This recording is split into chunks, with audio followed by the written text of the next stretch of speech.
Good morning. While I put my face on, let me beg you to get better neighbors, and then I'll explain to you why I have a black eye and what that has to do with this conversation and all of that. I apologize for not even scheduling this live and then not being on my usual time. I apologize for all of that. I had a number one, I didn't sleep last night. And so I just overslept this morning. And number two, they had to come in and check and see if there's something leaking in my apartment. There's something leaking in the building. And they came to check my apartment.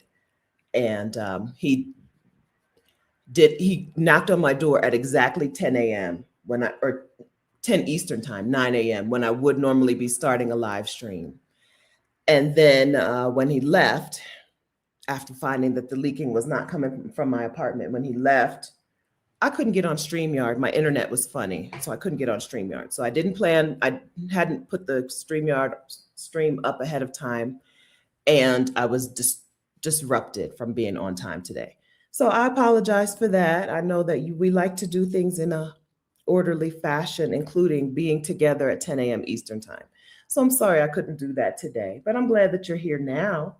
Whether you're here live in the chat, good morning, good morning, good morning, or you are watching the replay. Hello, friends in the future. I hope the future is awesome. Yeah, okay. So it's not just me. I normally don't have problems sleeping. My sleep is one of the things that I can always count on. But last night I didn't sleep. I happened to have talked to my mom last night, and she said, "Are you sleeping?" And I was like, "Yeah, fine." And then don't you know, that night I didn't sleep. But hi, I'm just begging you, if you're a Black woman or family in the United States of America, I'm just here for a few minutes today to beg you to get better neighbors and to show you how to do that. There's a lot of talk online, and then I'll explain my black eye in Bogota. My name is Stephanie. I didn't do that part. I'm a house sitter, creator of House Sitter School, co-creator of Exodus Summit, and I help Black women take career breaks and sabbaticals. I help women bop around the world. As a nomad, I help Black women move abroad while embracing ease. If these things sound good to you, go ahead and hit the subscribe button. Thank you. And then turn on notifications, ring the notification bell so that you'll be notified when I post a new video or when I go live. Welcome. So I have no real orderly routine to put my face on. It's the same face. I only know how to do one makeup look. I do the same look and I got no order to it. You're about to find out how unordered everything I do is. But I would like to find my eyebrow pencil. I done left the eyebrow pencil I like upstairs, but let's see if I can use this one. Let's see how this goes. I've gotten so many good compliments on my eyebrows lately. There's a lot of pressure to put them on. But let's see if I can use this one.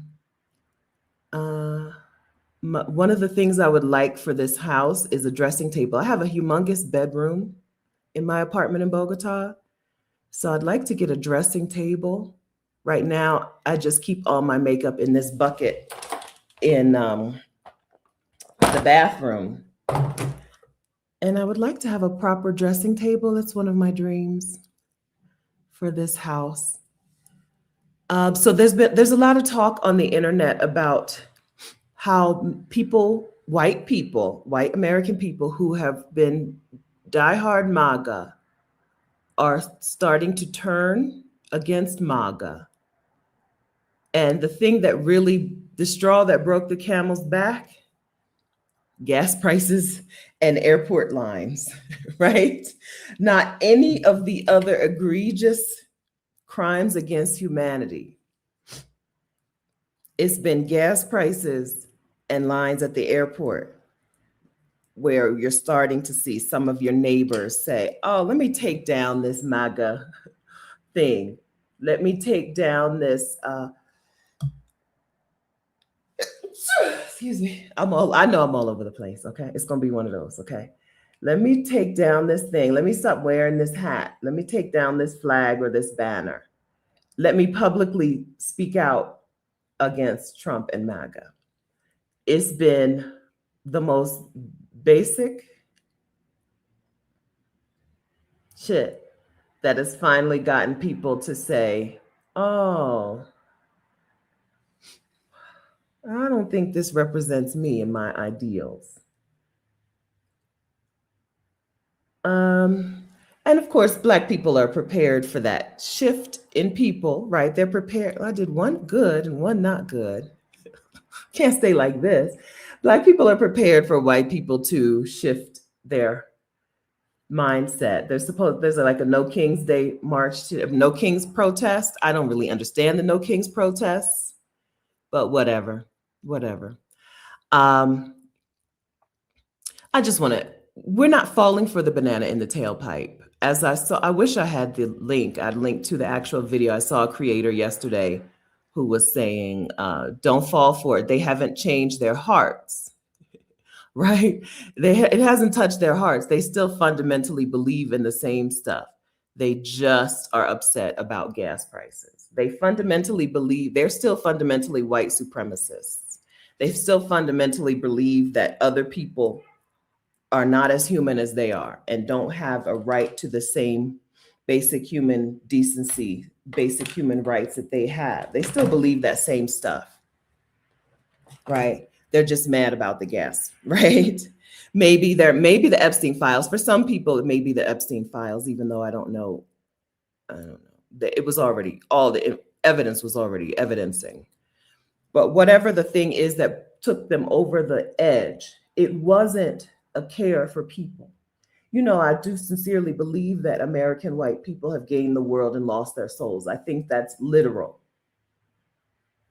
I think that's a literal problem in the United States of America with American white people. And I think that there's no hope for them to be better people because they don't have the capacity to do it. They don't have the capacity to be better people. They don't have a soul. They don't have empathy.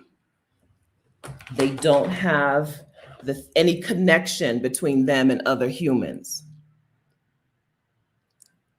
And I think it's genetic, and I don't think there's anything we can do about it. I also read something terrible about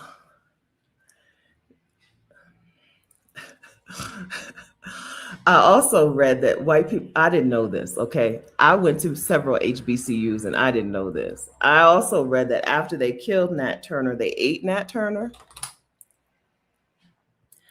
You know how in the TV and movies, they're always trying to tell you how cannibalism impacts a person's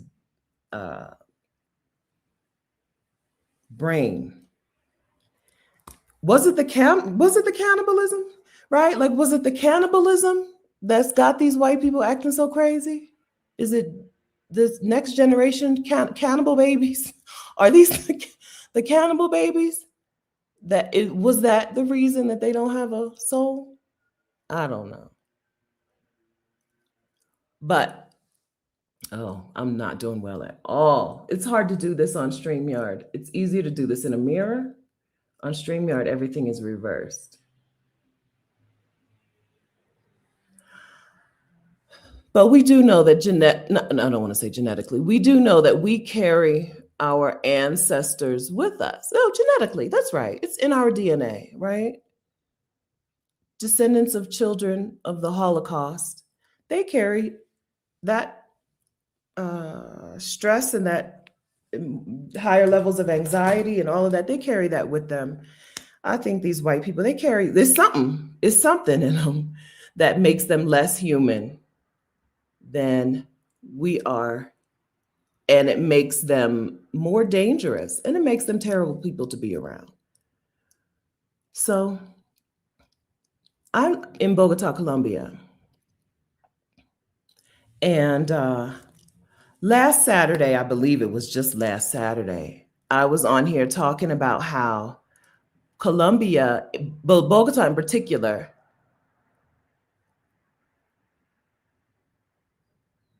closes down a lot of major roads on Sundays, has what we call a ciclovia, Bogota already is shooting to have more bike paths than any city in the world. That's their goal. I don't know what year that goal is, what year that is, what year they're planning to hit that goal. But that's Colombia's goal, more bike paths than any city in the world. So they shut down lots and lots of major roads on Sundays for people to walk and bike and skate and rollerblade and whatever. So I go out there and I get my walk in. I just told you Saturday how Bogota has the used to have the highest, had a astronomically high civilian pedestrian death rate. So they don't play about crosswalks and stuff. We talked about that on Saturday. And then on Sunday, I go outside and get clobbered by a bicycle. I'm walking I like to walk the same path on Sundays for no reason, just because I know how far it is. It's far enough, right? It's far enough for me to get more than my step count in for the day. It's down and then up. It's downhill. I start off going downhill so I can warm my knees up. And then I come uphill. It's a pretty view, but it starts right outside my door, right? So I can get my 5K walk in. It's right outside the door. I know where I'm going, up and down, and there's a overpass. I know where to turn back around after I hit the overpass. Easy walk. Sunday was really good weather, and so I didn't even wear a jacket. I had my t-shirt on, but no jacket. Easy walk. I put on a playlist of 2001 R&B and rap music. And at that point, I was listening to Aaliyah, something by Aaliyah. I'm making a U-turn, not at a crosswalk. I'm just at a random point in this turn, and I'm making a U-turn at the crosswalk. And I stop because it's two directions, right? I'm far to the right because I'm walking. Everybody else is running and biking and skating. I'm all the way to the right. So I need to get to the middle and then cross into the other side. So I stop, I look, I wait for people. I stop on the side. I wait for people to pass me so that I can get to the middle. I'm still on the direction going this way, but now I'm in the middle of the lanes. And I'm waiting for people coming this way to pass me so that I can cross into their lane. And a bike underestimated how long this was going to take me. And he ran into me. I didn't see him coming because I'm on the divide. I'm basically like a step away from the dividing line. And I didn't see him coming because I was focused on this, and I didn't keep looking until I hear him yelling. And then his helmet clobbered me in the face. So on Sunday, I took a helmet to the face. He was going too fast. I was in a position, I was stopped in a roadway where you wouldn't expect a person to be stopped. I was 25% to blame. He was 75% to blame because he wasn't going to give me the right clearance anyway. And he was going too fast. Bicycle helmet to the face, turned my upper body, but kept my lower body in position. I land on the ground, slide a little bit, scrape the crap out of this hand. This hand's not so bad. Scrape the crap out of this hand. My elbow is not too bad. And then my side, from my hip to my knee, scrapes down on the ground. I'm in Bogota, Colombia. I'm by myself. And my Spanish is poor, okay? My transactional Spanish is good, but other than that, my Spanish is poor. He hits the deck like I hit the deck, and he starts wailing like, I want to tell you this, okay? Colombians are dramatic. Latin Americans are dramatic. This is not a culture of keep it in, okay? This is not a hold it inside culture. This is a express yourself culture. And he expressed to the world that every bone in his body was broken. That man, you really would have thought the way he writhed on that ground, that every bone in his body was broken until he looked at me and saw, first of all, that I was like his mom's age, right? And second of all, I have blood dripping down. My hands bled really bad, surprisingly. And then he kind of calmed down. Because it's a ciclovia, first aid got there pretty quickly. But before first aid got to me and us, before first aid got to us, just people who were walking, biking, skating by stopped and helped us. The first people who came to help me asked me the same question. It was a couple, a solo woman and a solo older man. Are you okay? Do you want me to call somebody? Take care of your phone. Are you okay? In Spanish. Do you want me to call someone? Protect your phone. Okay? Bogota and a lot of the world has a real phone theft problem. Over and over and over. Yes, I'm okay. I was shaken, right? My hands were shaking. And I wasn't dazed and confused, but I did feel like there was major damage to my face, and I kept touching my face and there was nothing broken. That confused me more than anything. It hurt like I've got there's got to be some teeth missing, right? It hurt, and my face started swelling immediately. And so I probably sounded to them like I was dazed and confused, but I was with it. I never really lost my sense of what was happening. Then first aid came. First aid came. They were only 200 meters away. Anyway, there's stands. So they came right to us, bandaged us up, talked to us. While they were bandaging me, a woman and a man. The man took care of me and the woman took care of the man. While they're bandaging me up, one of the first men who had stopped to go through the "Are you okay? Do you want me to call someone? Protect your phone," right? He came back. He had gone to Oxo. He had gone to the convenience store and bought me a bottle of agua con gas. He bought me a bottle of carbonated water, right? Because I was still like shaking, and the man is writhing on the ground. So I think he's really hurt. I thought he was really hurt for a second. So he came and brought me water. They bandaged me up, sat me down, waited until I felt like I could move on. And then I just went back home. I walked back home. By the time they finished, the man, they bandaged his wrist, this little part of his wrist right here. It had started swelling while they were bandaging him. So he had a wrist injury, but everything else, he was fine. He was younger. He was fine. It was just his wrist was starting to swell. They bandaged him up.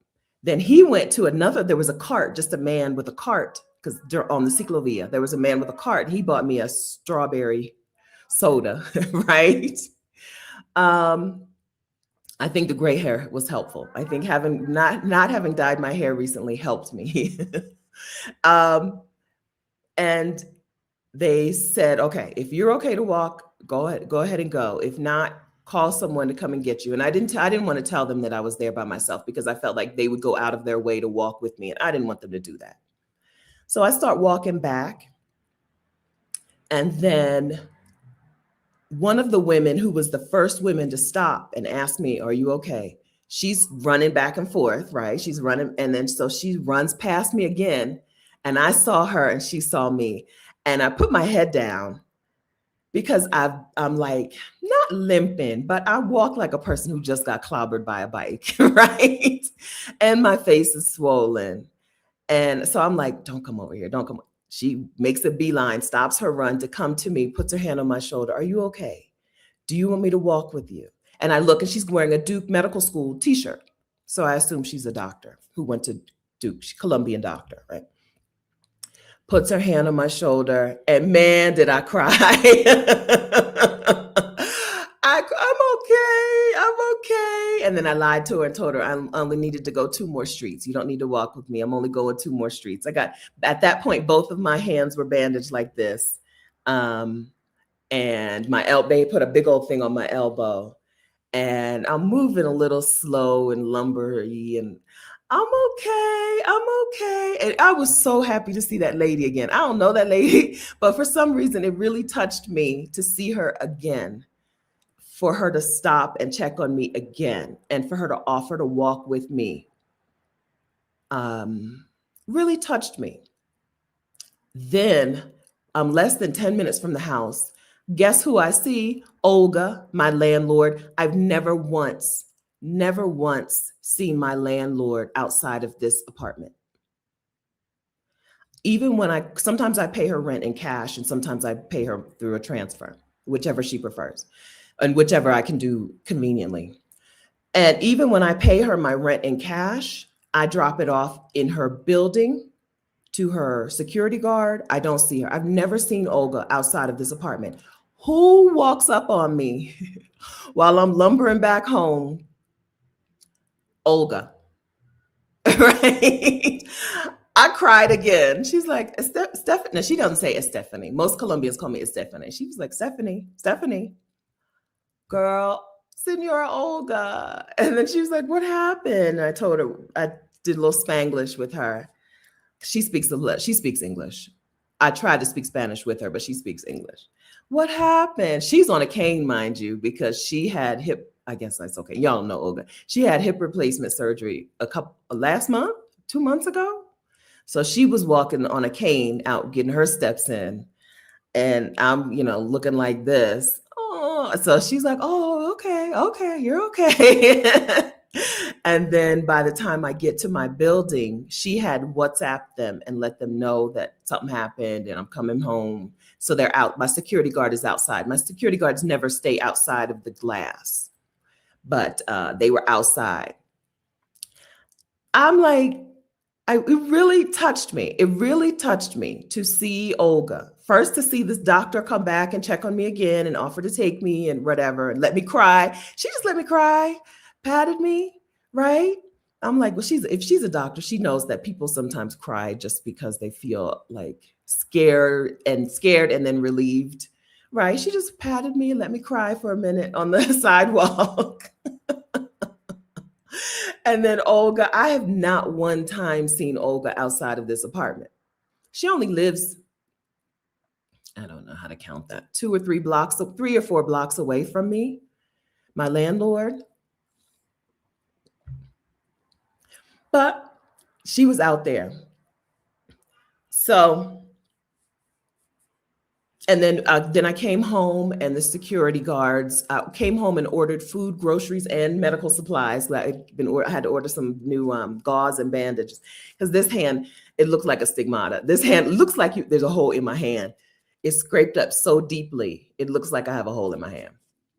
So I ordered some stuff for delivery, and the security guard who was working, there are 3 security guards here, and one of them is not the most friendly and warm, but the other one, the security guard who was working, is one of the friendliest, warmest ones.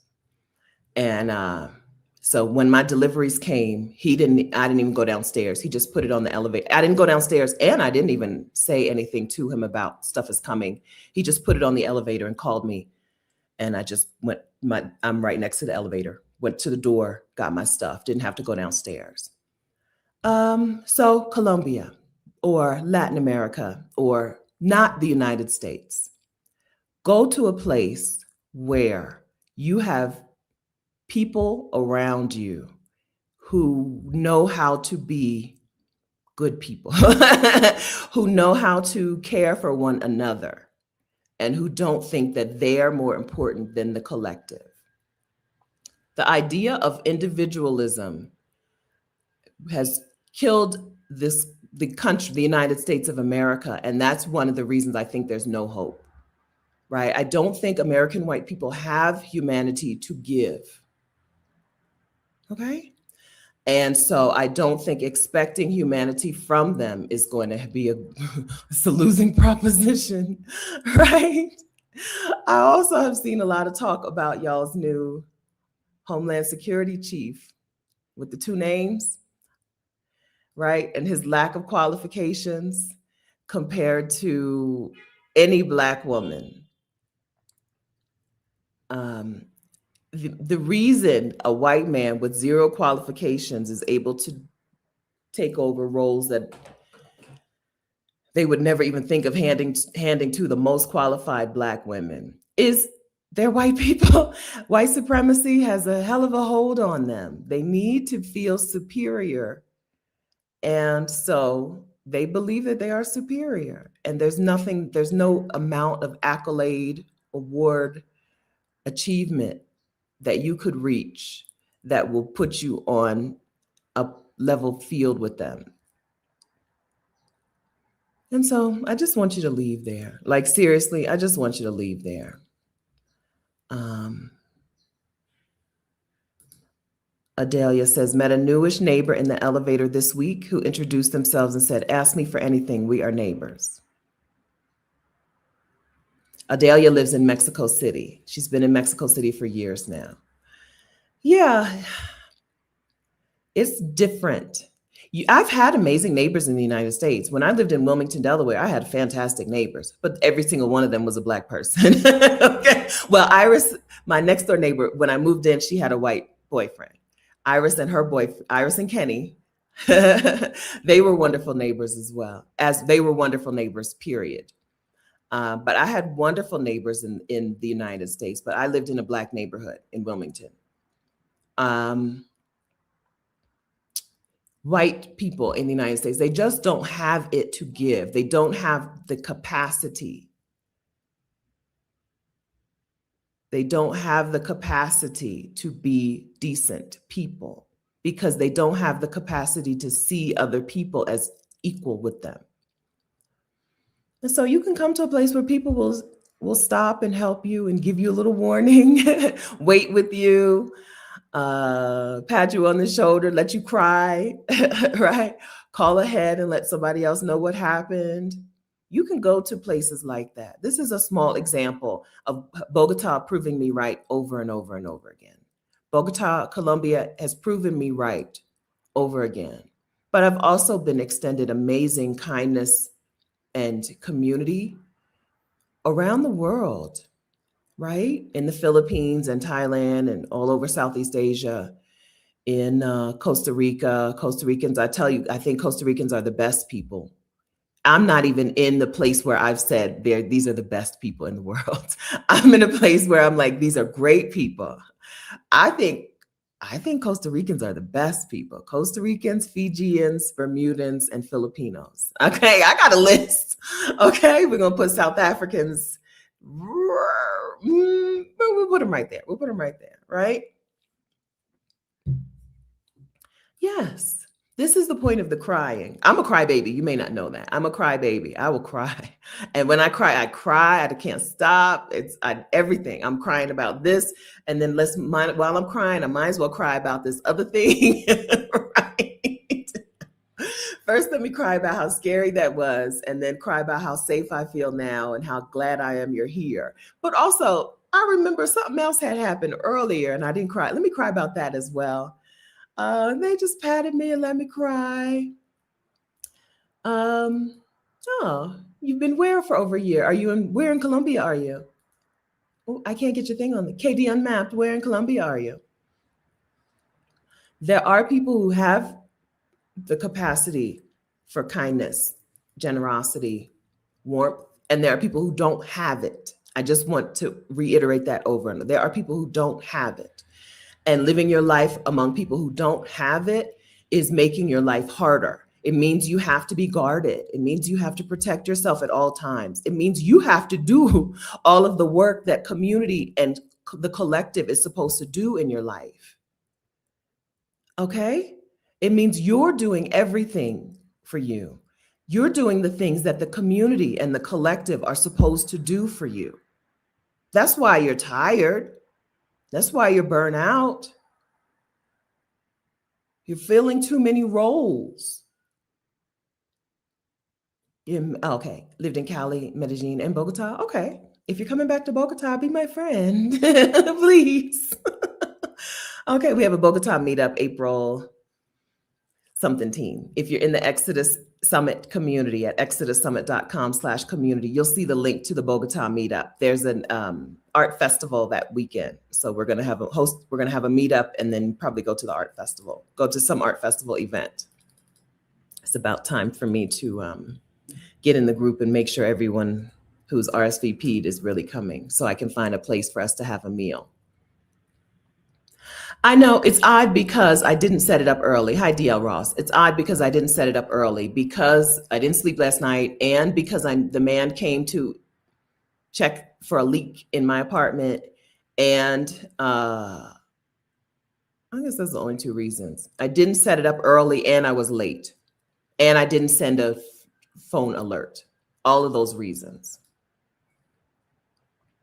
Okay, this is the link to join, but welcome. I'm glad that you're here. I send phone alerts normally. This is not a good good advertisement for the phone alerts because I didn't set up a text alert today. But I do normally send text alerts 10 minutes before I start the live stream because I didn't think that this was going to be a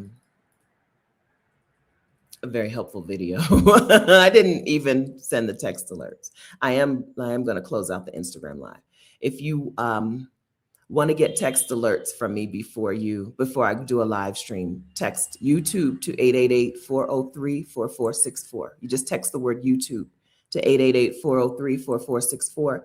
And for free, you're on my text alert list so that you get a text from me 10 minutes before I do a live stream. Okay, I'm live on Instagram right now, but I'm going to close that out. So if you're watching on Instagram, come on over to YouTube. My YouTube channel is Stephanie Perry. If you're already subscribed, when you get to YouTube, you should see the live. If you're not subscribed to my YouTube channel, then just come on over to YouTube, type in Stephanie Perry, and you'll see the live. I'll close out the Instagram so that I don't have to stay distracted. But actually, I don't even know if that was working. But if you're on Instagram, come on over to YouTube. We can talk a little bit more about my black eye and neighbors and being in a place where people operate as we're meant to, instead of operating as individualists and as monsters. Okay. All right. I'll end the Instagram.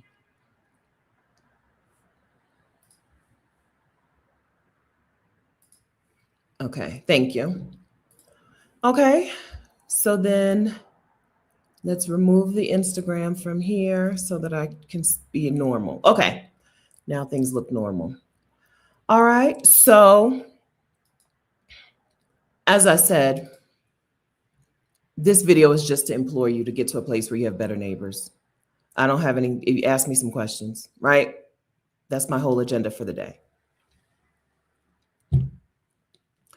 By the time I got home on Sunday from the ciclovia, from being clobbered by the bicyclist, my face was swollen and my nose was very sore.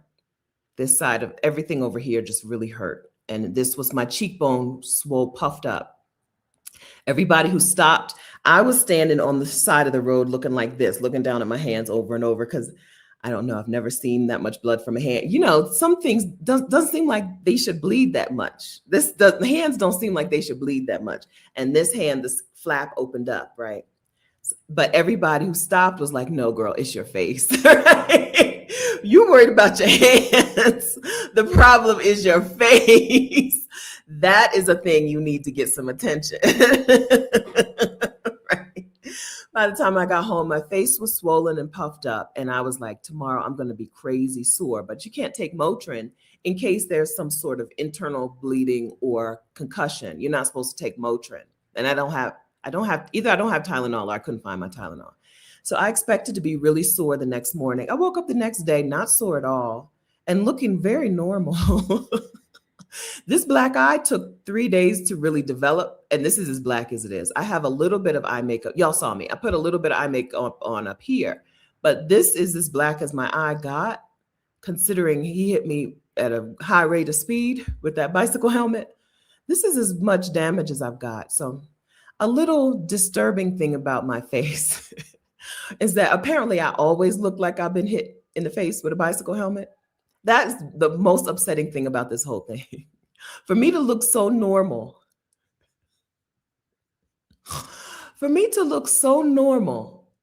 must mean that I always look like I've been hit in the face with a bicycle helmet. That'll humble you. Okay? That humbled me. But somehow he straightened out my nose. So my nose has had a slight cant to the left, especially when I smile. My nose normally little canting to the left when I smile. And I don't know. He done push something into place where my nose is now straight down my face, I think, unless I'm just not seeing right in a way that it was not before. So that's a plus. That's a thing that's worked out. But yeah, if you weren't here, I collided with a bicyclist on Sunday on the ciclovia, and people were very helpful to me on the street. Right, like that was free nose surgery. I was like, that's the first thing I noticed, and I was like, well, maybe when the swelling goes down, it'll be back to this old self. But I don't know. I feel like he straightened something out. I've been trying to feel in here. Nothing. It's not broken. He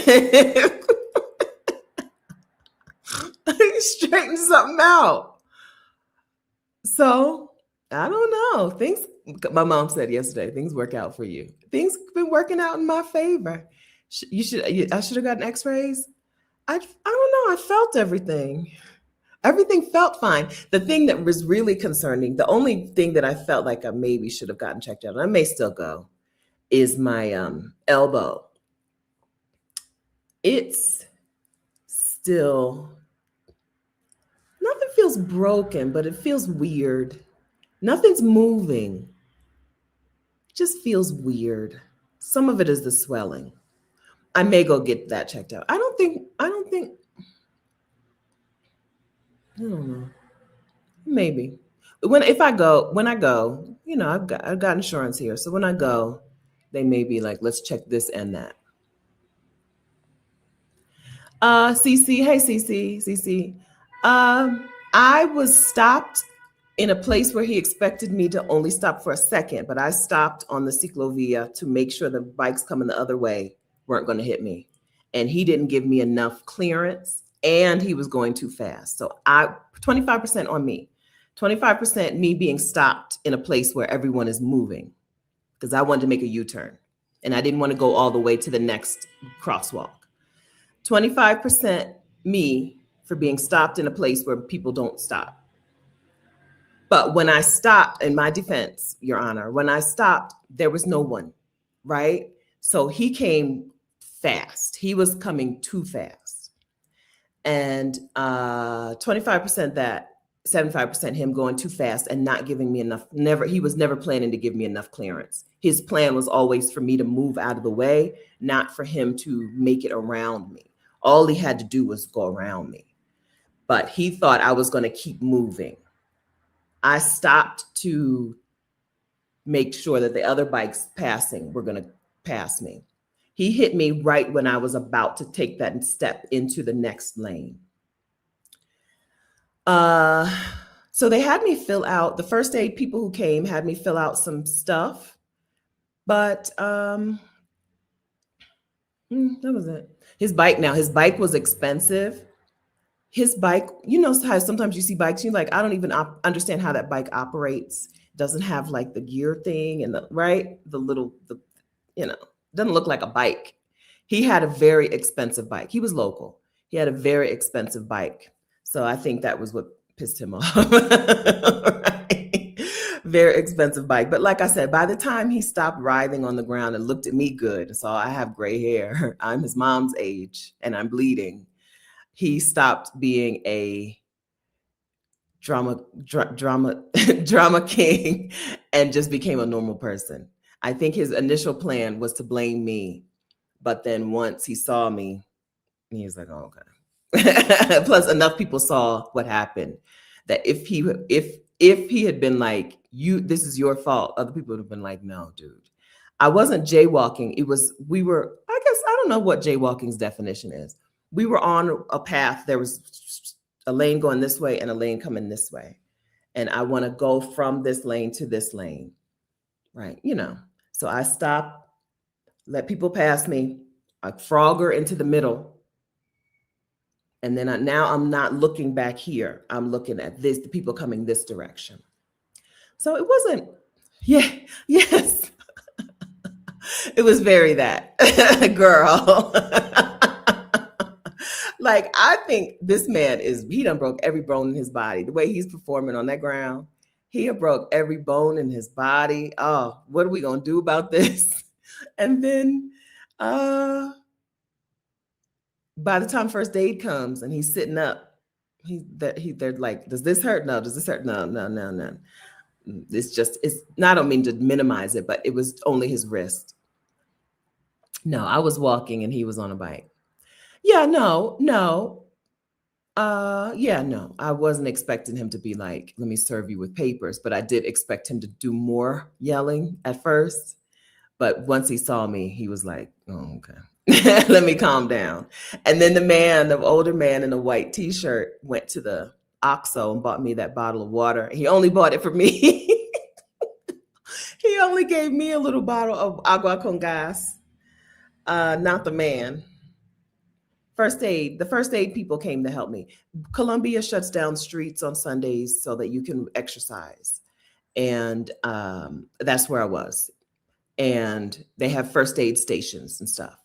So first aid got there very quickly, less than 2 minutes. To a man and a woman on bicycles came to administer first aid to the two of us. They bandaged his wrist because his wrist started swelling, that little wrist bone, his wrist started swelling.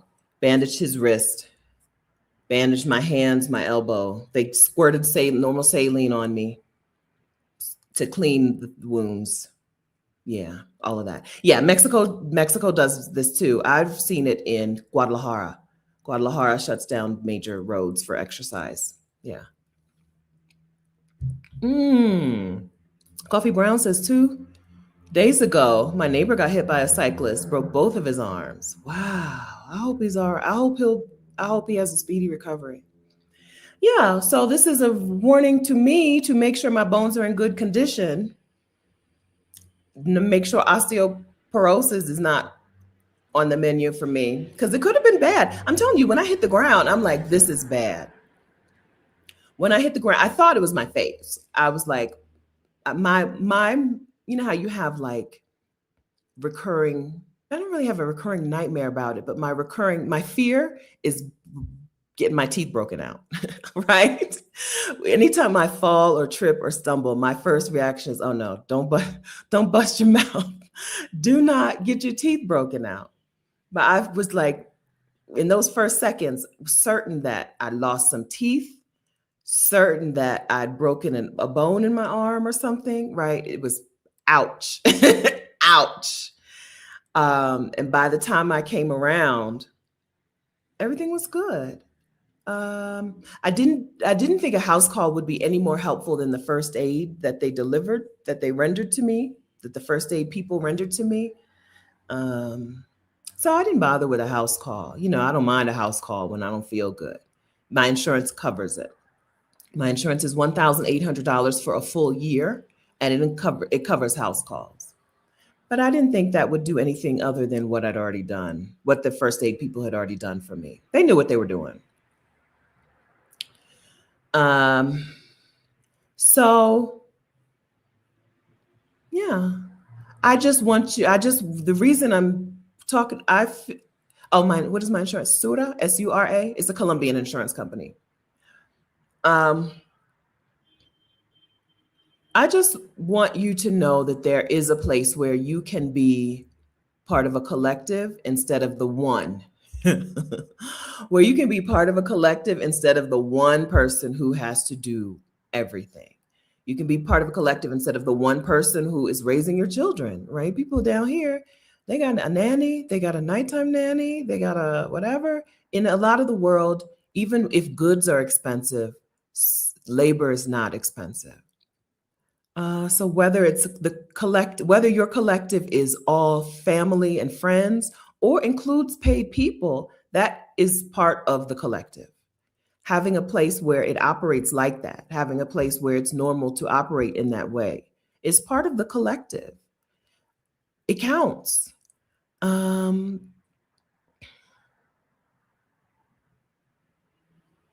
And you don't have to be a Herculean, right now. There's a housekeeper right now. There's one of my neighbors across the street. I'm really right across the street from another building, and I'll be looking in their window. Not the apartment where she just had a baby, but the apartment above it. The housekeeper right now is sweeping the balcony, right? Where you can be part of the collective instead of being the one who does it all. It's normal here. It's normal here. Okay, so the man who had to come check my water, he's ringing my doorbell again. Y'all talk amongst yourselves, share something in the chat. I'll be right back, okay? I'll be right back.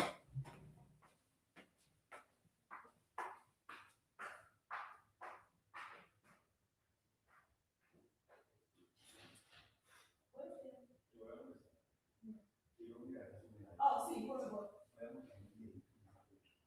Okay. Mi español es malo, lo siento. Okay. ¿Y mi inglés? Okay. ¿Puedo cómo entendemos? Estoy trabajando en la oficina. Okay, gracias.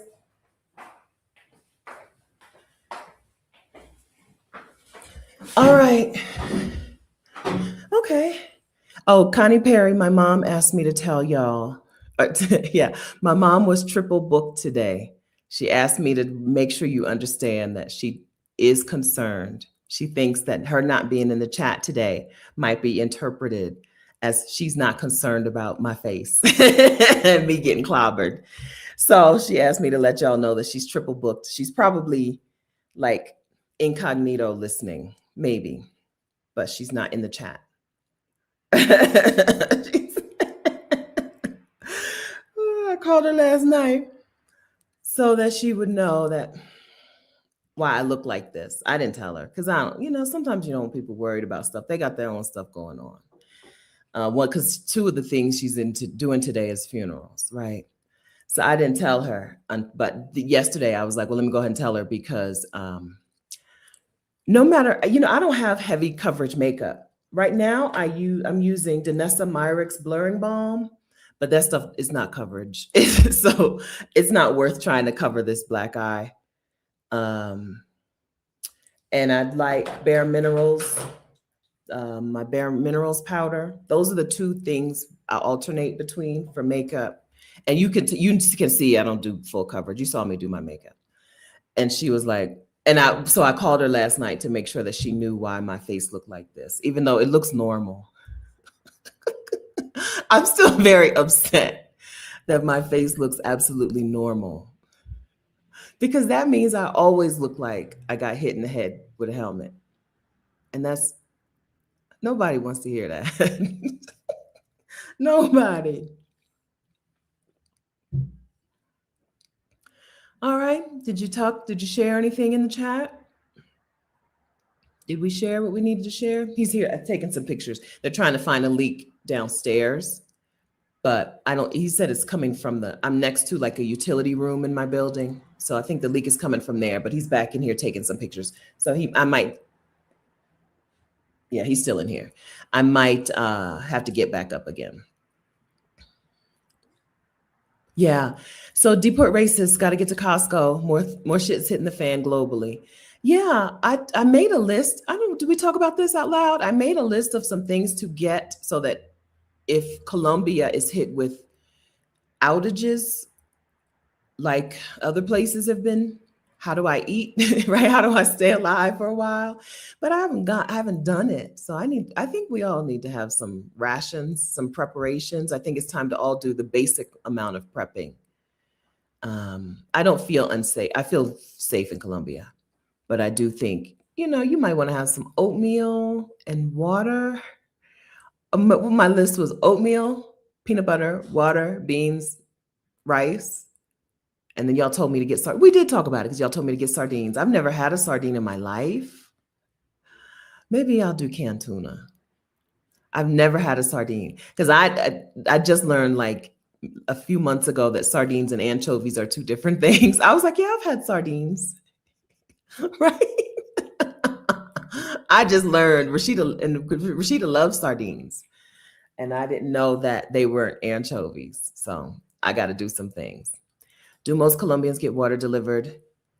In Bogota, water is, a lot of people drink water from their building. My building is a little older. I drink water from my building still. I've not seen water delivery. What I'm saying is more people drink the city water than you would expect, filtered. Uh, in Mexico, the waterman comes. You get those big, I don't know what, a 25-liter things. That's common all around Mexico. But I just drink my water. My refrigerator has a little filter on it, and I feel fine about it. But I do buy, if I have a guest, I do buy water here. Ciao, gracias. Okay, so Erica De Niro TV, my grandfather says rice, potatoes, sardines, and tuna. Okay, potatoes aren't gonna last that long. The way I guess I would eat them if I had to. Rajni, hi Rajni. I bought a can of sardines. I don't know how to eat them. Like, yes. What can we do? Please, friends, teach us how to eat sardines now while we have all of the seasonings and stuff, so that if things go bad and we have to eat them without anything, we at least enjoy them. Teach us, someone please teach us how to eat sardines. Sardines with crackers or sardines with rice. And then so they're pretty big in the tin. You just eat it like the cartoons where you stick it in your mouth and you pull out the bones. Seriously, I mean literally. Teach me how to eat sardines. Is this the thing that you just put in your mouth and pull out? Or do you have to, do they eat the bones? This is a serious question. Okay, you eat the bones. This is a serious question. You eat the bones, so you just eat the whole sardine. Okay. Bones are soft. Okay. That's my serious question. Okay. I've never had a sardine. Okay. Okay, good. Thank you. Thank you. Each one teach one. Each one teach one. Please help me. Or you can get boneless, skinless salmon. Yes. Yes. Okay. Same way you eat tuna. Okay. All right. Either crackers, mustard. When you're fishing with your grandpa. Okay. Sardines and mustard. Okay. They have good, it's just a really good thing. Is if we're talking about being prepared for some bad stuff, sardines are just a really helpful thing to add to your supply of staples, because the canned sardines last for a long time, and they have a lot of the nutritional stuff would sustain you, which is why we got rice and beans on the list, right? Rice and beans will take you far. Oh, create, pray, love says usually mine don't have bones. So you can get them boneless, or if they aren't boneless, you just eat the bones. And then Roshni is asking, do we mush them up? Sardines and crackers. So so we're just going to eat the whole sardine. Are we mushing it up with our fork? Or are we just chopping it half? Serious questions, okay? Smoked sardines are good, okay. Serious questions here from non-sardine eaters.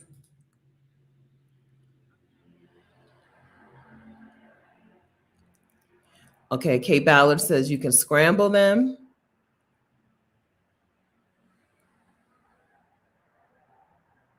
Chop it with a fork. Okay, Lady Sarita says chop it with a fork. Sardine salad, like you make a tuna salad. So by the time you stir all the stuff up, it's going to be broken up. Stephanie DK. Hi, Stephanie. Sardines with breadcrumbs in an air fryer. Sardines and hot sauce. Okay, thank you. All right. So yeah, I feel like it's time to get a taste for the foods that we might be eating when things go down. Right?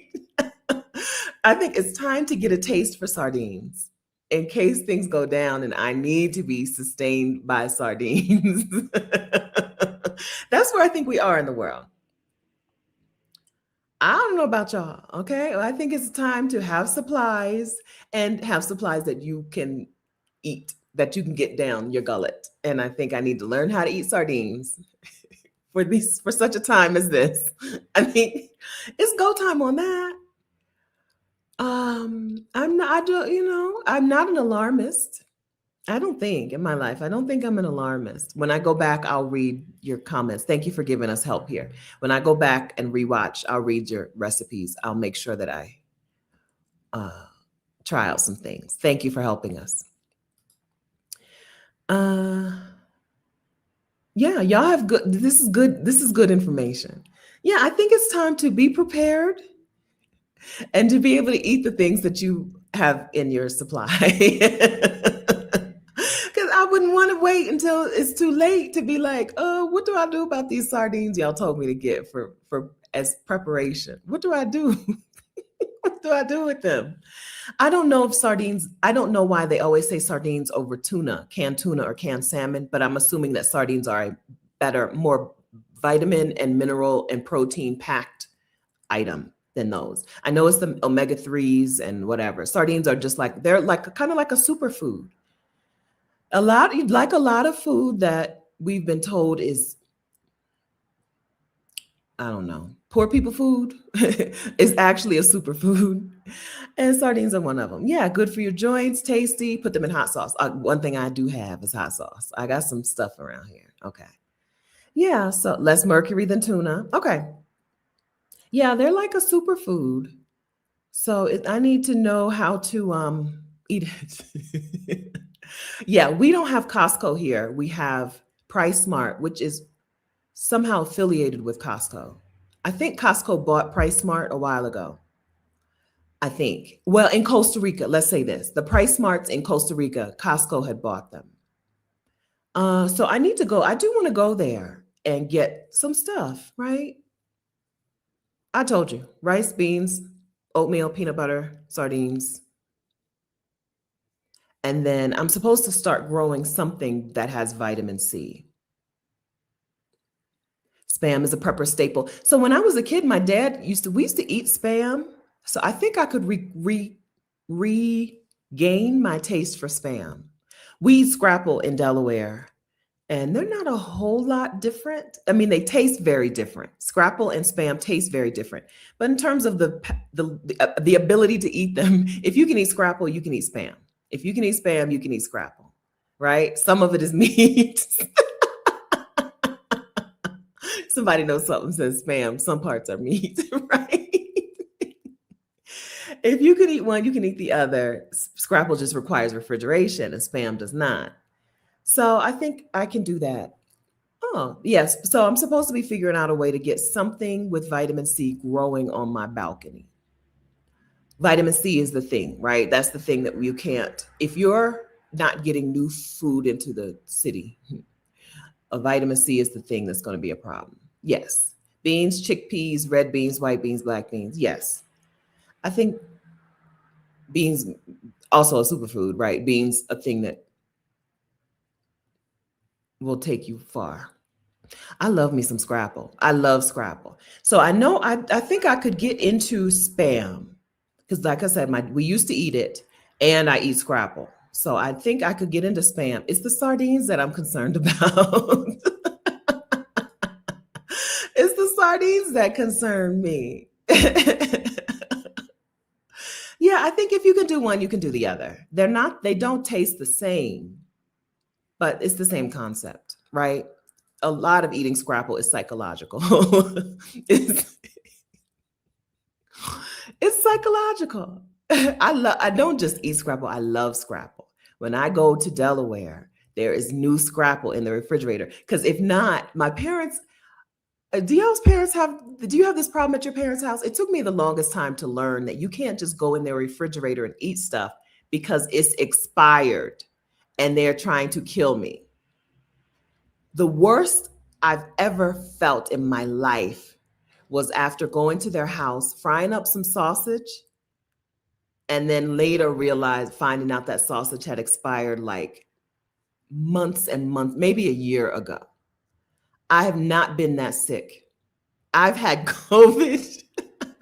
I've had, but I've been sick. I've never been that sick. Because food stuff, they do so much to the look of food that I couldn't tell by looking or smelling it that it was bad.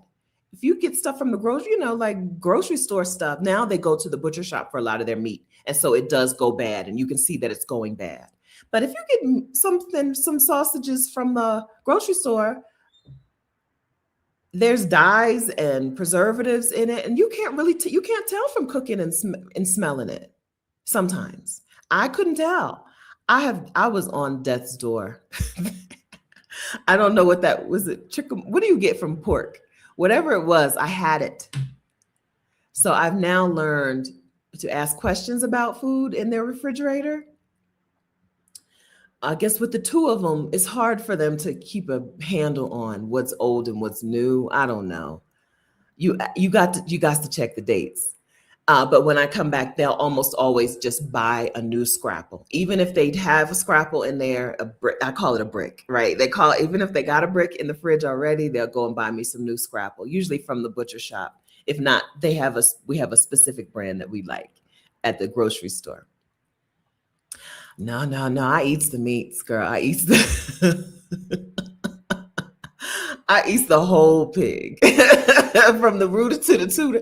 I really don't eat the whole pig, but if you chop it up, I will eat the whole pig, right? If you chop it up into scrapple or something sausage, I'm eating it. Hot dog, I'm eating it. So, yeah, I think it's time to get some stuff. Just have it, right? Get some stuff in the pantry, and then we have to be able to eat it, which is why we're talking about sardines for so long.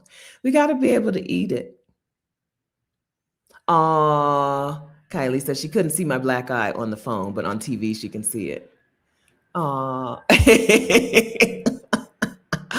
telling you, this really humbled me. I'm like, you telling me my face always looks like I got hit in the head with a helmet? Humbled me. Come on. I'm too cute. It should be noticeable. I'm too cute for this not to be noticeable. Humbling. Humbling. Oh, yeah, Scrapple Festival. B. Harris, my first live, I was home visiting and headed to the Scrapple Festival. Yeah, Delaware, we have the Apple Scrapple Festival. Yes. I love me some Scrapple. I love it. Okay, listen, there are small pleasures in life. Get them. Get them. We don't know. We don't know when it's our last Scrapple sandwich. Get them while you can. Hibiscus flowers. Okay, so Candace told me that. I had a house guest a little while ago. She told me hibiscus flowers make good tea and had a ton of vitamin C. And hibiscus can grow here. I've seen hibiscus grows here. Bogota is chillier than a lot of Colombia. So some of the things that you would be like, yeah, duh, you can grow this vitamin C thing there. You can't necessarily grow here. But I've been told spinach is another thing that I should consider. Yeah, like they have those little fruit trees. I don't know what the fruit is. I don't know. I don't be asking questions. I just eat the fruit. The little orange fruits, those trees grow here. And I assume that's vitamin C because they're actually orange. And then bell peppers grow here. So I think you need. Okay, I will. Okay, I'll do it. I'll go because I got insurance and I ain't got nothing to do. So I'll go and get some x-rays. I'll wait until Monday probably because stuff like that on the weekends, I don't want to wait in line. Okay. Girl, they got me. I was like, why didn't y'all throw that food away? They were like, well, just read the pack. You couldn't tell it was bad? I'm like, no, I couldn't tell it was bad. Not in the cooking, not in the eating. right? They pump this stuff up with stuff. Salt covers a lot of problems. And I'm sure there was some food coloring or some dyes in it. I couldn't tell. I know what bad food smells like, but that didn't smell like that. Man, I about died upstairs in that upstairs. They were like, that's your fault. I'm like, no, y'all have to throw this stuff away. You've got to throw it away. Like, how am I supposed to? Why would I expect that this open pack of sausage is a year old? Why would I expect that? What exactly is scrapple? Thank you for asking. Scrapple is the scraps of a pig. If you can't make bacon, if you can't, right, if nobody would want to eat this part of the pig on its own, it gets chopped up. If it doesn't even qualify to go into sausage or hot dogs, right? These scraps are below the standard to be put into hot dogs and sausage. Okay. It gets chopped up and it's with meal or whatever. I think it's meal. And they put it, it's pressed into a brick. It looks very similar to Spam, except Spam has a better coloring. Spam is meat colored. Scrapple is gray. It's gray. It's scraps. Comes in a little rectangular brick. Slice it. You slice it the short way. You slice it so that, I don't know. I like to slice mine the short way. Like if it's shaped like a brick, I like to slice it down the brick. Pan fry it. You don't need any oil or fat in the pan because it's fat. It's fatty. Pan fry it. I like mine hard on the crunchy on the outside, but softer on the inside, which means I slice mine a little thicker. There are people who like theirs fully crunchy. They would slice theirs a little thinner. It is a side dish that goes well with pancakes and eggs. If you have something syrupy on your plate, scrapple goes really well with that. Scrapple and syrup, top tier, but also works amazingly well in a sandwich like bacon or sausage. A breakfast sandwich with mustard, also top tier. That is what scrapple is. It is a Delaware food item. It stretches down into, so Delaware has Amish people, and Delaware has a unique food. Delaware is a unique food location because we got Amish food. They are the best food cookers, right? Some of the best, some of the best. Don't get mad at me. So Delaware is Amish world, right? My parents, you don't have to, you can walk to Amish world in Dover, right? It's not called Amish world, but from my parents' house, you can walk to where people are getting around on horse and buggies, right? So we're at the crossroads of Amish people and New Jersey and Philly city people, and Maryland, like crab cake, ocean, seafood, water eating people.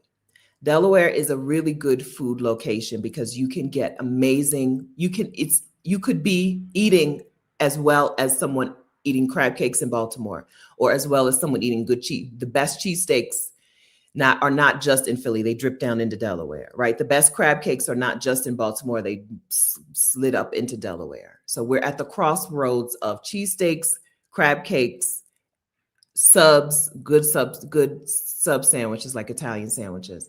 And we have our own thing, which is Amish food, which I think is where the scrapple came from. I think the Amish people brought us scrapple. I will be forever in their debt. They bake. Amish have a reputation for being good bakers, but it's more than baking. If you go somewhere and it says Amish potato salad, double up. Put more on your plate than you think you would want. Amish macaroni is not macaroni salad. It's Amish macaroni salad. Put extra on your plate, right? Delaware is Amish, and too late. Delaware is at the crossroads, which gives us really good food. One thing that Delaware does better than any place in the United States is gas station food. You can walk into, we have Wawa, we have Royal Farms, we have the other one. You can get good food at a gas station in Delaware. Some of our best food is at gas stations. And so that is Delaware. Delaware is a good food crossroads. Not Snapple, Scrapple. Scrapple. I love it. I love it. I love it. If I'm in Delaware for more than 3 days, I'm having Scrapple. Okay. A day or two, maybe if they didn't have a chance to get it and I don't have a chance to go to the grocery store. I don't go to the grocery store, I don't leave the house. When I get home, I don't leave the house. Right? If it's 2 or 3 days, Scrapple is different from bologna in all ways. Let's see. If you can't eat it, you have to cook it. Bologna, you can just eat out the pack. You have to cook Scrapple. It's gray and it looks gross. Bologna looks like you're supposed to eat it. And Scrapple looks like you're not supposed to eat it. And it's slightly mealy. Depends on who made it, like which brand you're getting. But there's a mealy texture to it. It's meat and meal.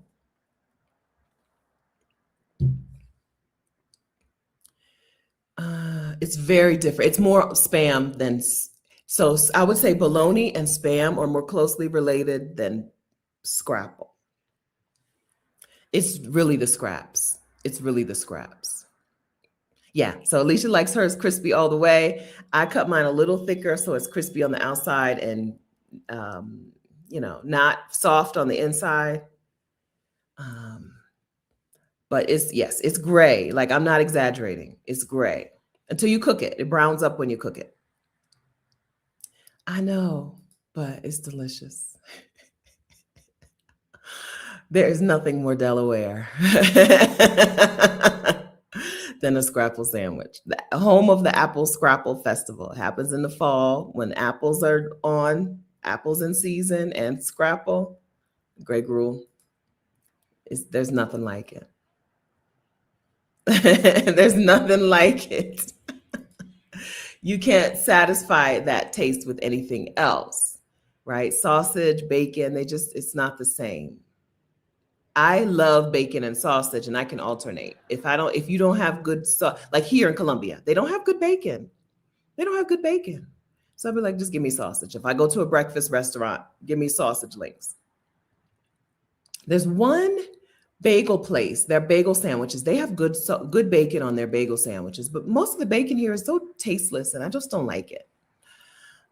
So I can satisfy my bacon needs with sausage, but with Scrapple, there's no. Yes, also Rita's Water Ice. Delaware is a unique food location, right? Rita's Water Ice. Also the taffy, right? Saltwater taffy. It's a unique place. It's a nice location for people who don't mind. You got to be okay with certain foods. The unique foods are cheesesteaks, Scrapple, water ice. All right, we're not talking about a healthy eater's paradise, but there are some unique Delaware things that I really appreciate.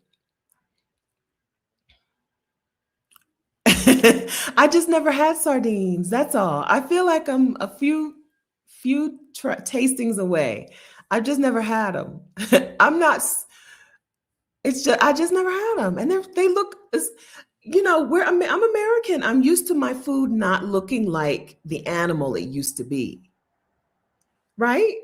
Sardines look like the fish. Sardines are sardines, whereas tuna in a can, you don't know what that used to be, right? We're just not used to our food looking like the animal. Sardines, it looks like the animal that was in the ocean. And that's something to get used to, right? Even our shrimp and our prawns, they take the head off and, right? We're not used to it. I'm still not used to it. 10 years out of the United States, and I still have to be like, oh yeah, this is what a shrimp looks like, right? Oh, they leave the head on down here. Okay. You have to get used to that kind of thing. And so seeing a whole fish, rows of whole fish in a tin is very different from somebody who's used to the salmon in a can or the tuna in a can. This is a different thing. Give me some grace. So they do take the head off the sardines. Okay. I didn't know that. I don't know that. I thought the sardine was in there. Yeah, right. I'm American. I'm from Delaware. We just talked about this. I'm used to my food not looking like the animal, right? The chicken wing is the closest I get to knowing what I'm eating, right? I eat cheesesteaks, chicken fingers. I eat that stuff, right? Yeah, yeah, yeah. I'm okay with the circle of life. I'm okay with the circle of life. It's not about me wanting to, it's just what we're used to. I'm just not used to things looking like they look. Not used to things looking like the animal. It's how I knew oxtail. When I saw oxtail, I've learned that people didn't know what oxtail was, but when I looked at it, I'm like, I know what this looks like. This looks like a literal tail of a cow. Okay. Because we're just not used to it. Yeah. Yeah. You just said that it comes off really easily. I assume there are people who eat the head of the shrimp, but it just comes off really easily. Just I had to take it off. I'll be like, thank you for your service. Thank you for your service. Take it off. But yeah, yeah, but we don't, I grew up on spam. My mom did used to make Cornish game hens. There was a time when she was so fancy, and there was a time when we did eat Cornish game hens. That's probably the only time growing up when I would, and like fish, but no, by the time I eat a fish, it's filleted. No, I'm gonna go back to the Cornish game hen. That's that's what I'm used to. That's the most like an animal I'm used to my food looking. Except for the fish. But I never had a whole fish on a plate until I was a grown person. I didn't grow up with my dad. My dad was he fished. He still fishes today. But I didn't grow up. We're from Delaware, right? We own the water. I didn't grow up with here is a fish. I grew up with here is some fish. It's different, right? We're not having a fish for dinner. We're having some fish for dinner. Fillet it, clean it, right? I didn't have a whole fish until I was a grown up. Like probably 40. No, no, no, no, no. Katrina had Katrina's friend group. First time I had a whole fish, Katrina and I went on a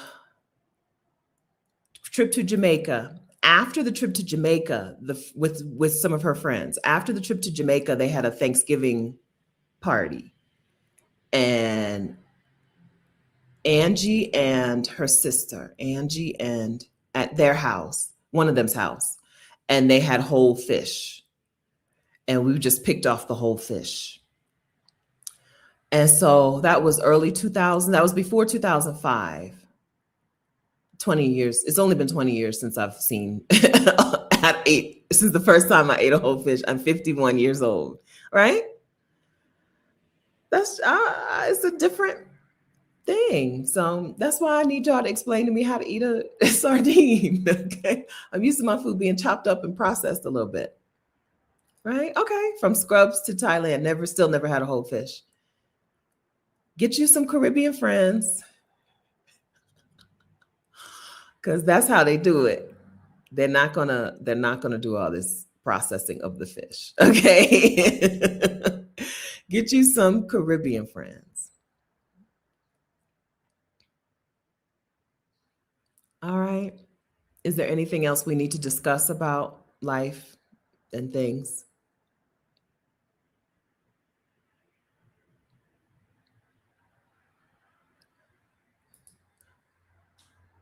Oh, Shuckers. Shuckers restaurant. Shuckers used to be the place.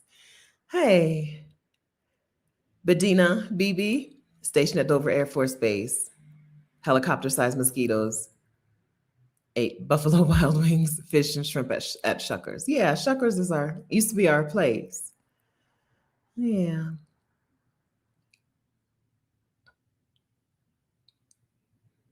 Oh, I don't know how to cook a whole fish, girl. Somebody in the chat, please. I don't remember what the first time it was seasoned, but I can't tell you what it was. I'm assuming it was like salt, pepper, some lemon pepper. I don't know what it was. I don't remember. Somebody in the chat, because I'm not doing it. I'm not doing it. It's a thing I've still never cooked. I've never bought and cooked a whole fish. Fillet my stuff, please. Okay. Fillet it, please. Yeah. So my dad, that's the thing that my dad never made me do.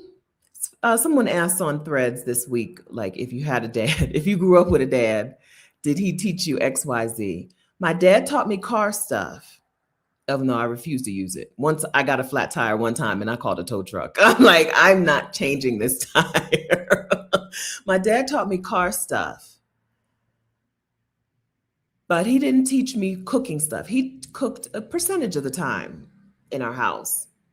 And well, I guess both of my parents are country, but he's the countryest of the two.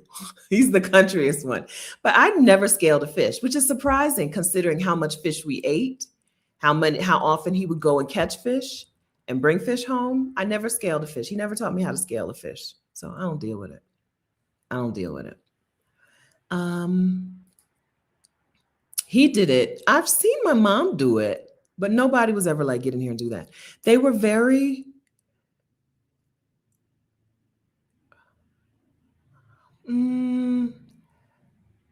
They were clear on things I needed to know in adulthood, but they kind of skipped over some of the girly things. So I didn't really get in the kitchen and cook for myself until I moved out. It was never like you're going to learn how to cook. It was, you're going to learn how to change the oil, change a tire, bleed the brakes. Back in the day, I guess brakes don't do this anymore. Back in the day, come down here. I'm working on this car. You need to help me bleed the brakes. I know how to bleed the brakes on a car, but I don't think we do that anymore. Cut the grass. I was a second son, I guess. I was the other boy. They didn't really deal with that of the kitchen. The kitchen wasn't really my interest, and it wasn't their concern. They were like, get out. We do this. Yeah, I never learned how to. I didn't know. So it was a long time before I knew that fish had like innards. I remember the first time my dad caught catfish and brought him home. He didn't even realize that you have to kill a catfish. When you fish, by the time you get home, the fish is dead, right? He didn't realize you have to kill catfish. And he had a moment where he couldn't kill the catfish. He caught some catfish. He couldn't kill the catfish. He was just feeling too merciful or something. So we had two catfish in a bucket in our backyard for days. Those catfish lived for days. He didn't realize it. I think he did understand that you had to scale it. You have to skin it. You don't scale a catfish, you skin it. He was okay with that, but he just couldn't bring himself to kill it. He just couldn't do it. I don't know what was going on with him that time. And that's when I learned the difference between fish and catfish. Right? In no water. I don't think they were in water. You would just go. He was like, I can't kill him. I can't kill him. So I would just go back and look in the backyard. Maybe their gills just be. That's a terrible story. He's a very nice person. He's a good person. But for some reason, he couldn't kill them catfish. And they refused to die. But anyway, cooking the kitchen stuff, that wasn't there for that. That wasn't a thing that they taught me. I don't know. My dad was like, you're going to be an engineer, so let's do these things. So my parents put me in like engineering camps and stuff. It wasn't about like, here's how you be the question was, did they teach you about dating and being a wife and stuff? No, they didn't. I think if I had been a different person, they might have talked to me a lot about dating, but I was never super interested in dating. I wasn't boy crazy compared to friends, compared to other girls my age. I wasn't super boy crazy. So we didn't talk about any of that. We didn't talk about if I get married, what were expectations. I don't think there was ever too much of an expectation that I would be that woman. It was like, you need to know how to take care of a car, and you need to know how to get a good job. And for them, engineering, they thought engineering was going to be the thing for me. Yeah. That was a fun conversation on Thread, or interesting, I guess, interesting conversation on Threads. What dads and daughters look like and the differences and stuff. Because my dad's my parents, but we're talking about dads. My dad, he liked being a dad. He liked it, or he still likes it. But he didn't necessarily know that I was a girl.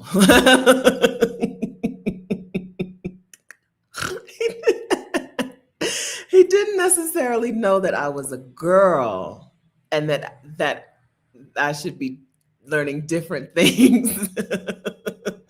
I cut the grass. My brother had allergies, and he was older than me anyway. So by the time he went to the army, my dad and I took turns cutting the grass. My dad hated the way I cut the grass.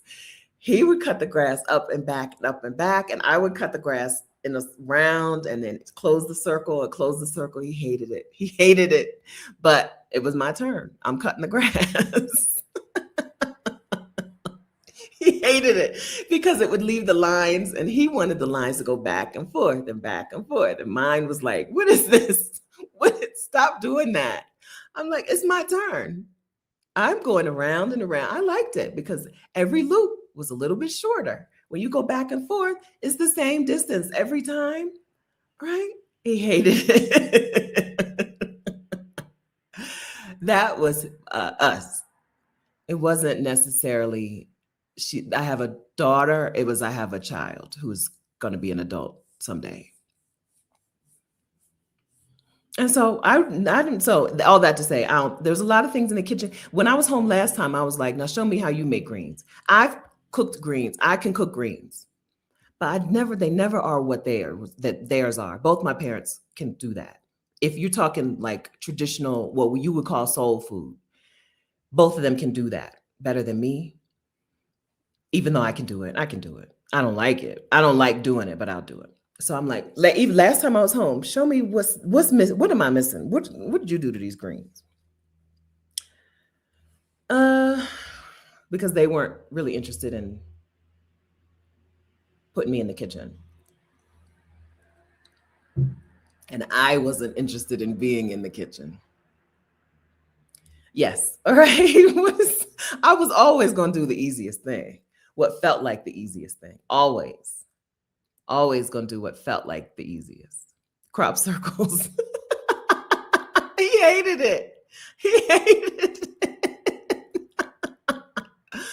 Stop doing that.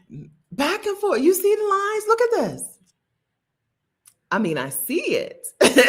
But if I'm cutting the grass, I'm going around. Okay?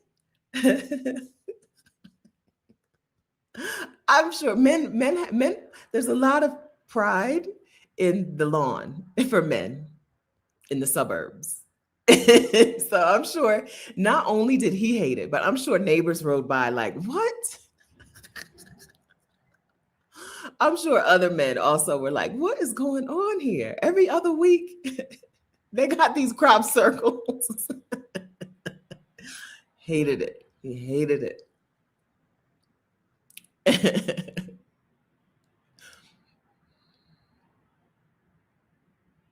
Oh, because your dad was too picky, so you never had to do it. Good. That's good. Yeah, Joe Perry, he was like, well, you're going to do it. Like, you're going to do it. I'm just going to complain about it. Yeah, that's what I was thinking when we were talking about this. Lawns are one of the lawn care industry, or the lawn industrial complex is one of the things that has ruined us. If you live near large swatches of grass, you have a higher incidence of Parkinson's disease because of the pesticides and stuff in lawns. If you grew up or live near a golf course, it's kind of like a death sentence. That's dramatic. That was dramatic. That was, but it's really bad. The lawn, the idea of the lawn to begin with, and the chemicals, the idea of the lawn as in get rid of the native plants and put in something that's not native, right?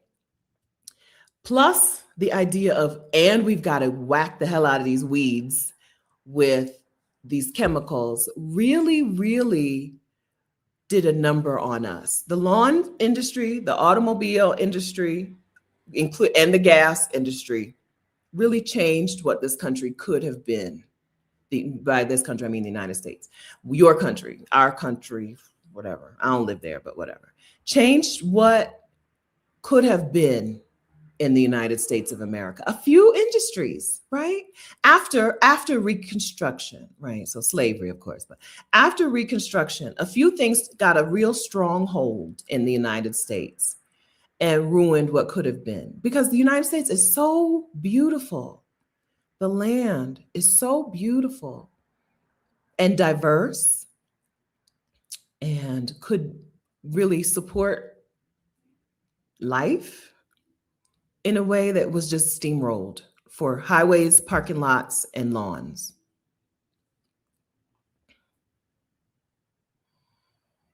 Yeah, things could have been. So there's a turning tide on some things. There's a turning tide on AI. There's things that seemed inevitable. You're just going to have to deal with it. You're just going to have to embrace it even. You're going to have to live with it. There's a turning tide on some of these things. We're at a crossroads as a country and as a world, as a collective of humans, where we can make decisions to live better. I think we're at that crossroads. So people are calling World War III, not necessarily, there are people who are calling this World War III. I've said that, okay? But there are also people who are calling this the end of fill in the blank, the end of white supremacist rule over the world, the end of fill in the blank. We're at a place where we can make the world that we want. I'm gonna reverse my desk. My lamp used to be over here, now it's over here. We can make the world that we want. Welcome to the dream space. Another world is possible. This is I have the rest deck from the NAP ministry, the rest deck, right? There is a world where even though the United States got some things horribly wrong, there is a world where it's not too late. It's not too late. Companies are starting to see like, oh, AI is not really, it's not gonna work, okay? Just this week, somebody shut something down. I don't know what it was.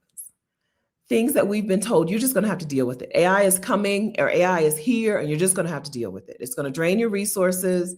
It's gonna kill creativity. It's going to be an end to life as we know it. Turns out maybe we don't have to just shut up and take it. Maybe there is a world, the world that we missed the first time. Maybe that is possible still if we make it. So those industries, the lawn care industry, or I don't know, this bigger than lawn care, the grass industrial complex and oil. Like, how stupid is it that we still rely on oil? How stupid is that? How dumb is that? That one patch of water being blocked up is disrupting the world. One little patch, one little strait being blocked is crashing economies. How stupid are we? We can get, another world is possible.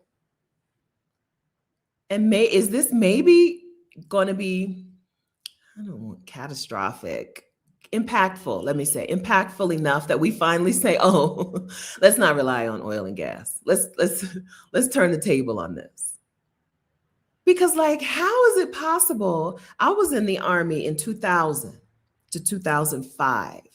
I never deployed, but a good percentage of Fort Hood, where I was stationed, good percentage of the soldiers on Fort Hood deployed to that exact same region for that exact same reason. And that was 20 years ago. And we still didn't think maybe we should find a better alternative. How stupid. How stupid.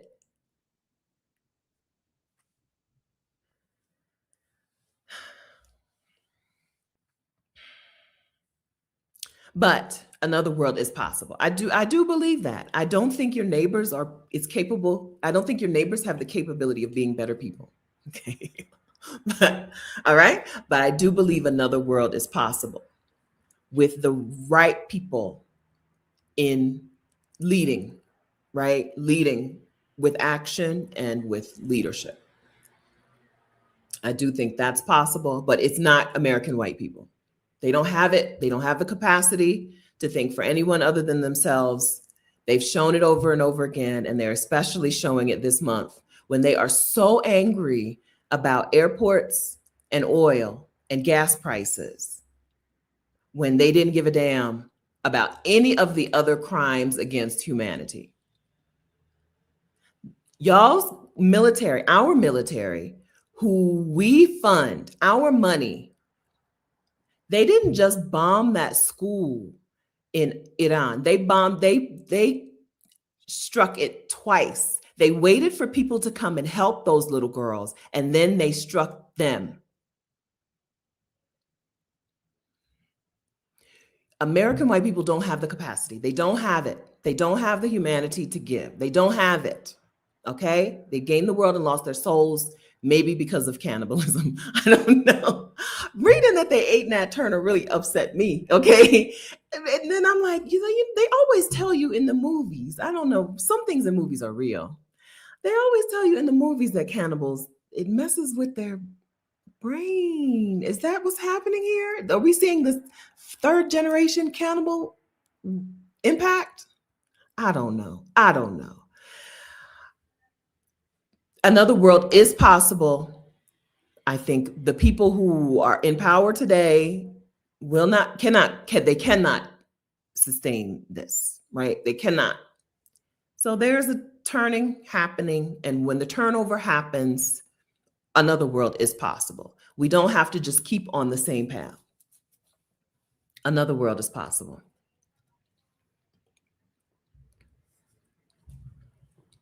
I believe that. I think I would wait that time out in Colombia before I would wait that time out in the United States. Okay? I would wait. Okay. If we're waiting for the transfer of power, I would wait that out here. Okay? I wouldn't wait it out in the United States. That's me. Okay? Because your life today matters. Sometimes when we talk about things like this, like another world is possible, you think that requires sacrifice of your life today, like martyrdom of your life today.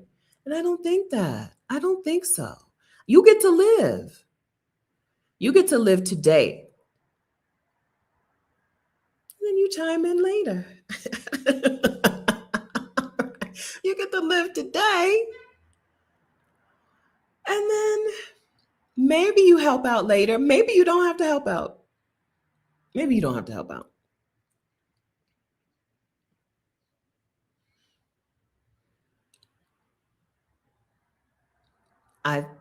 So they say Mother Teresa was not a good person. Okay. So when I quote people, I'm always with some caveats. They say she was not a good person. But she said, and I believe, if you want to change the world, go home and love your kids. So that's the pathway I'm taking. That's the pathway I'm taking to another world as possible. I want to make things, create things. I'm in a screenwriting class right now. I want to create things and I want to love my family and my friends. That's my pathway to another world. Our pathway to another world.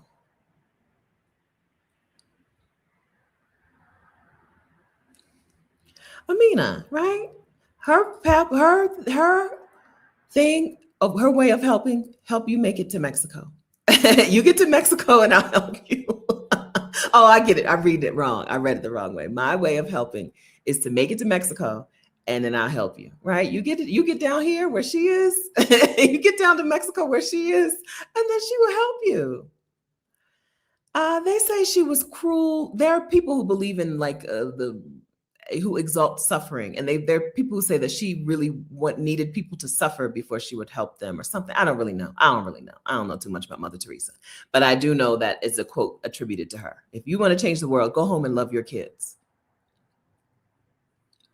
Our circle matters, and I don't think I don't think there's no part of me who believes that I should be expected to lay down my life or ignore is not strong enough. Ignore my circle, my family, my friends, for the sake of creating that world. I don't think it's one or the other. I don't think we should be expected to choose. I think that the change happens one family at a time, one creator at a time, one circle at a time. Speaking of this, or this is not really related. Change gears. So, our sabbatical fund is limping along, but we do have enough money to send a Black woman. Hold on. Okay. We do have enough money to send a Black woman to the Peace Not Pieces Healing Retreat in San Miguel de Allende, Mexico. Michelle Wedderburn, who is the founder owner of Casa Elm, does a retreat in Mexico for healing retreat in Mexico in San Miguel de Allende for Black women who are healing after abuse, in particular. I don't know about in particular, but I would say domestic violence, but maybe not in particular healing from abuse. Let me put it there. And we have enough money to send someone May 17th through 22nd of this year. Okay. If that sounds like you, and you are available to go to San Miguel de Allende, May 22nd, 17th through 22nd, our community will pay for your ticket will pay for your spot in the retreat. Email Stephanie@vicarious.com. This is not a competition on who had the worst abuse. It's really just if you qualify and you are available, please be available to go. It's a hard time to fly and whatever. The retreat includes your accommodation, but not the flight. In the email, tell me if you could you have to have a passport already. I'm thinking of this as we go. Okay. Okay. I should have sat down and written out who should email me. You have to have a passport. You have to be available to be in San Miguel de Allende, May 17th through 22nd. If you need help with airfare, that's okay. That's okay. But passport and available for those dates and ready to do some healing work after abuse. Email Stephanie@vicarious.com. Okay. We have room. We can send one person. So get your email in right now.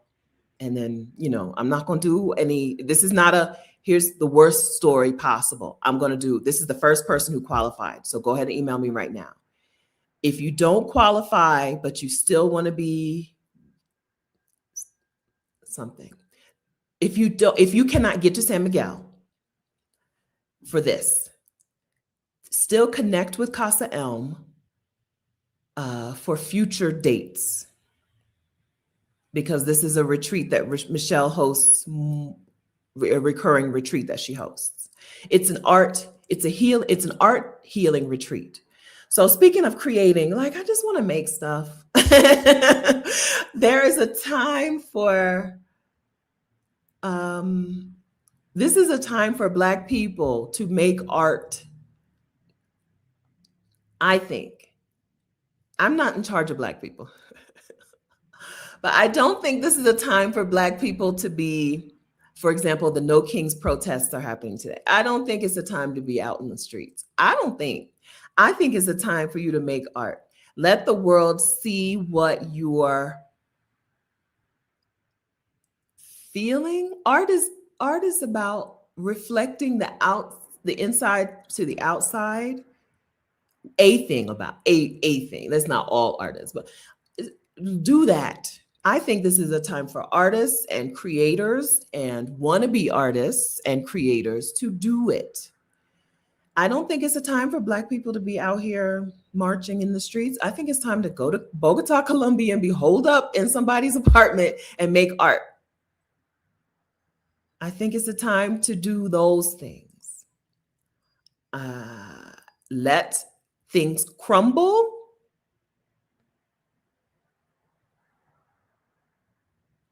I know it's scary. It's very scary.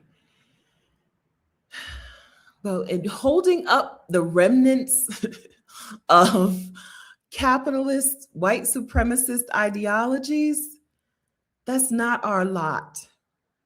That's not our cross to bear. Holding things, supporting things up so that they don't fully crumble. Let it go.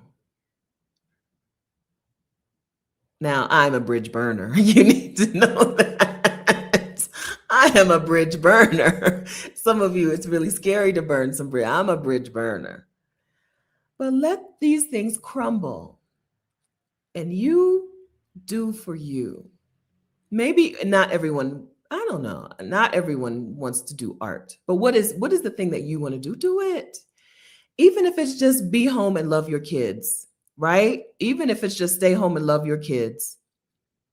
That is more, I think, will have more of an impact than you trying to hold up the last remnants of what the United States of America currently is. There is a future for that country, a future and a hope. Okay, there is a future for it. It's going to involve Black people. It's going to involve Native American people creating. It's going to involve, they're still Native Americans. I'm just going to say, yeah, it's going to involve us and our neighbors creating a beautiful thing out of the ashes. But that doesn't happen until we let it go. Let it go. Photography, yeah, do it. Do art, please. This is an important time in the history of the world, okay? This is an important time. Do your art. Please. I've been in here singing my heart out. Listen, karaoke in the house down. Do art, whatever it is. I also saw someone say, we haven't as a country been right since they stopped airing the theme song from Amen every week. And I've been singing that song all around this house. They were like, that song was something about the vibrations of the theme song from Amen. We needed that. And we don't have it anymore. We don't have a song that we're singing together as Black people at the same time on the same day. We don't have it anymore. Somebody please create that. Somebody please create a way where Black people, Native Americans do powwow. And I have, as I told, I have family members. My dad has family members who are Native American, not Black. And he had a cousin who was the chief of the Nanacoke tribe several years ago. So I've been to powwow.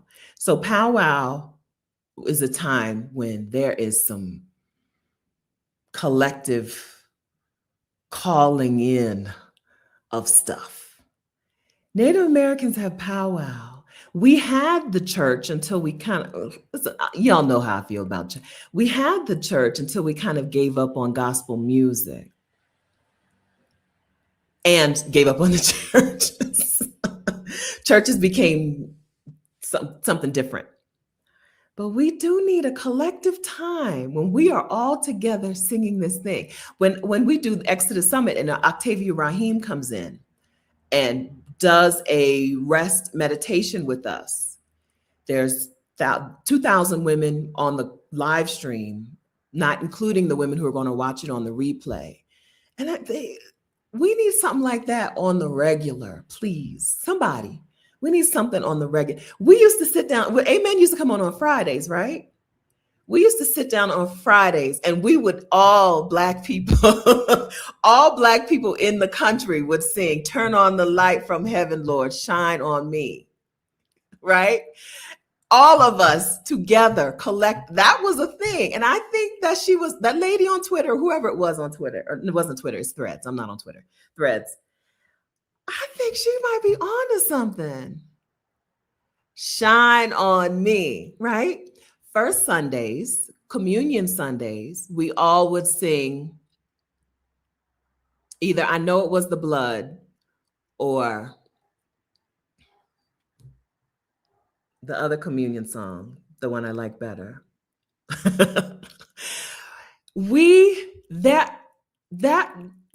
That collect that, music, right? That collective vibration, we're missing it. Somebody make it, please. Okay, we're missing it. I think it was Friday evenings.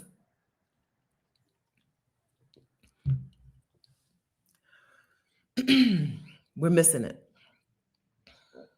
Somebody make something that creates a time when we get together. That song, I'm like, she was right. I'm going to find it on Threads. I'll share it somewhere. Listen, I know this is a joke, but also this is accurate. Because is there anybody here who doesn't know what the song I'm talking about? I would be surprised. 530 people here, hit the like button. I would be surprised if 500 of us, I would not be surprised if 500 of us remember that song out of 530. Right? Hi, Mom. I told everybody you were triple booked today. Was it Saturday? I'd be surprised if I would not be surprised if 500 people still remember that song. So I'm like, I think she's right. I think she's right. We needed that. I don't know if I can sing it today. I don't know. My voice, let me know. It's really high. Turn on the light from heaven, Lord. Shine on me. Turn on the light from heaven, Lord. Shine on me. Shine on me. Turn on the light and put me on the right road. Help me find my way home. Turn on the light from heaven, Lord. Shine on me. Shine on me. Oh, shine. I can't do that, but shine. Yeah. Ow, ow, ow, ow. Shine on me. Come on and shine. Hey, shine.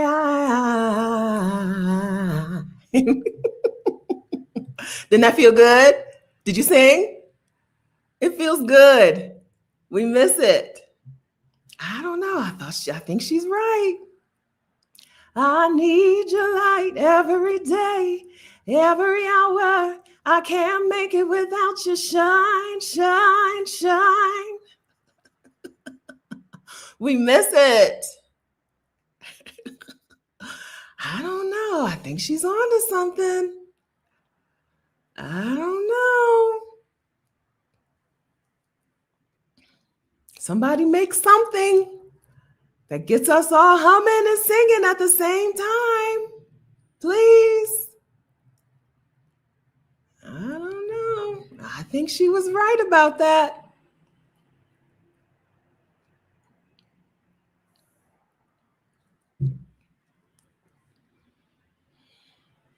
I think she was right about it. Okay.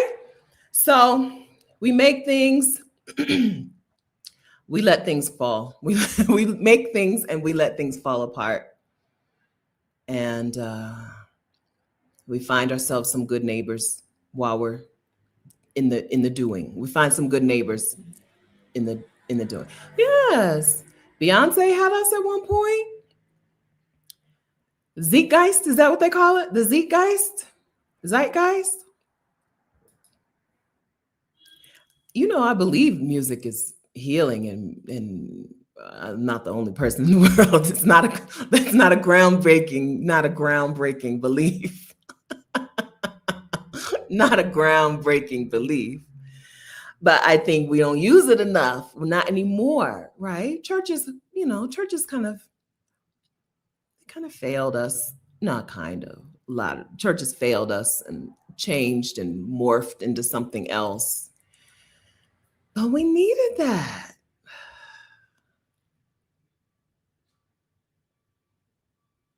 That first Sunday, what's the first Sunday song? What's the communion song? I want to say I've seen Carlton Pearson. I think I saw him play it.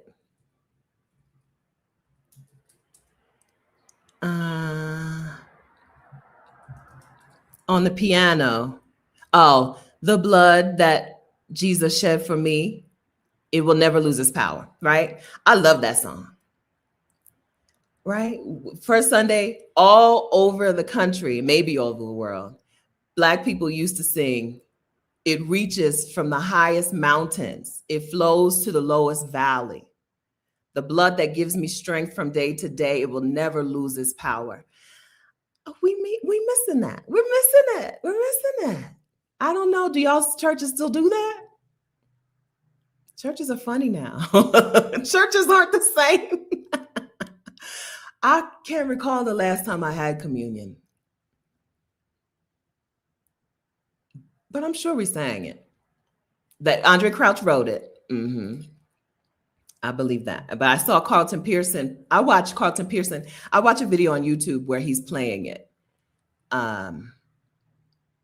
He doesn't sing. He never sings in the video, but I watch it sometimes.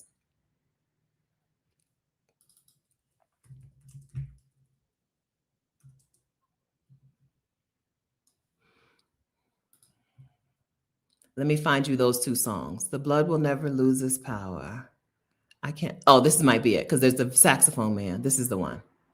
Okay. So this, oh no, it's Richard Smallwood. Richard Smallwood sits down at the piano and plays it. Okay. And then I'll find you the theme song from Amen. Do your own. Okay. If we're not doing it together, do your own. Copy link. Let me find the theme song from Amen.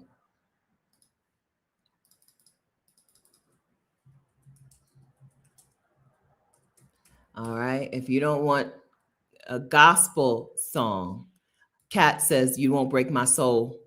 So let me find you that too. Amen intro. Copy. Let me make sure that's it.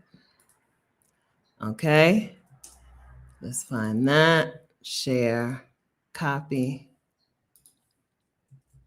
And then "You won't break my soul."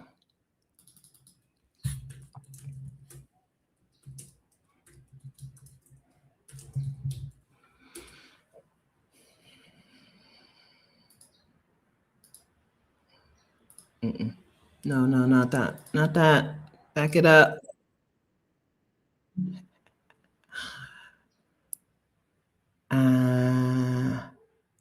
Okay, here it is. Stop. Copy. Okay, use the music. Okay, use the music. Copy, paste. All right. Do it. Let it get in you. Music, let it get in you. Let it get in you. One more video I want to give you. The American Idol is apparently still going on, and it's in Hawaii now. And this young woman from Florida, maybe Pensacola, girl, Keyla. I shouldn't have to type too many. Yeah, she sang, the Christina Perry, "A Thousand Years." I have died every day waiting for you. This girl sang the house down with this song. Okay, so let's some more non-gospel options. This is not necessarily I don't know. This girl sang this song. I just want you to hear it. I just want you to hear it. Okay. Keyla Richardson from somewhere in Florida, a young Black woman, brought the house down with this song. So if you just need a song that you want in your head, pick one of these songs and let them reverberate in your head. We do change our own minds. We change our own minds by giving ourselves the information, the data, the input is what I'll say. We give ourselves the input that then circulates in our brains. I've talked about this a lot. I used to say some really mean things to myself. Music and affirmations and affirmation music is how I stopped saying that stuff to myself. And when I wake up, there is a song, not just in my heart, but in my head. There is a literal song playing when I wake up. I hear it and it sings to me to reset me. Lately, it's been this song. Okay, lately it's been, ever since I heard Keyla Richardson sing "A Thousand Years," that is the song that I've been waking up with on my heart. And it changes me, alters my brain chemistry. It alters how I think and talk to myself. So I told you my mom was like, well, things work out for you. Things that could be really bad tend to really work out for you. They seem to not be so bad. Some of that is my point of view or my perspective or my point of view. And that's large. A lot of that is from music, right? Music has done that to me, has given me a positive outlook, even in the worst times. And so let that do that for you. It's such a beautiful song. Such a beautiful song. She said, all along, I believed that I would find you. Time has something, your heart to mind. I have loved you for 1,000 years. I'll love you for 1,000 more. That's how I wake up. That's the song I didn't hear it this morning, actually, because I didn't sleep last night. I didn't hear that this morning, but that's what I've been waking up with in my head. I programmed my own brain to talk to me like that in my sleep and in my waking. Sometimes it's Tony Jones affirmation music. While we're giving, let me add that in. Okay. So with Tony, I feel there are a few different, I guess there's too many for me to pick a favorite. So right now, I'll just pick the first one that shows up. "I Am Worthy" is the first affirmation song from Tony Jones that pops up on my YouTube channel. It's really just, I am worthy. I believe I am worthy. I am worthy. I believe I am worthy. I am worthy. I believe I am worthy. I am worthy. I believe I am worthy. I am worthy. I believe I am worthy. That's also a good thing to have in your brain. That's what you want your brain to tell you, if nothing else. Right? If you can program your brain to tell you something, that's something you want your brain telling you in your sleep and in your waking moments. Moo Fresh. Thank you, Kelly. All right. So anyway, this is Well, it's still the same conversation. This is what things are like for me in Bogota. I get pummeled by a bicycle. I get helped by my neighbors. I come home and I sing karaoke, and I wake up feeling good. So you too, you too. Thank you very much for the super chat. Hey, Dr. D Bell, DB Bell. Thank you for the reminder and encouragement this morning. I'm a music person, but I have not used it this month. Use music. Let it get in you and over you and through you. I had a drill sergeant. She used to be like, let that flow over you and through you. Let that flow over you and through you.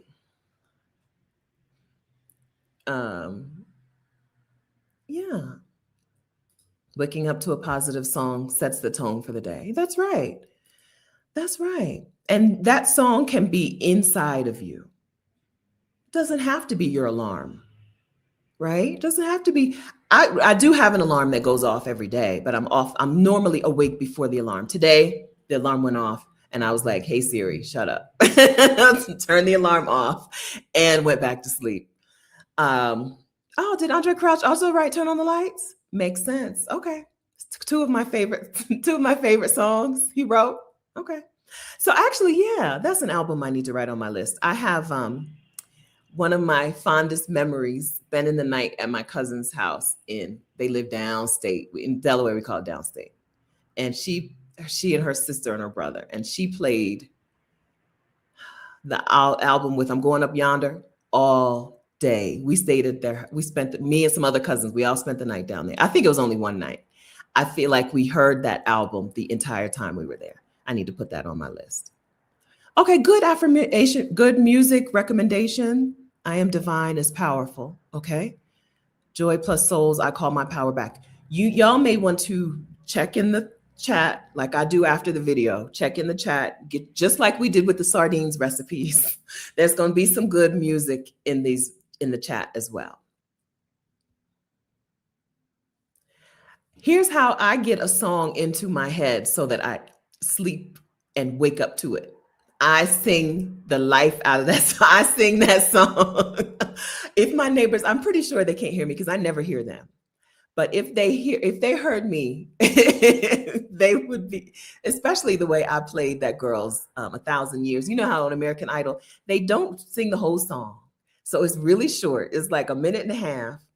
And I sang her version. I cannot sing the way she can sing, right?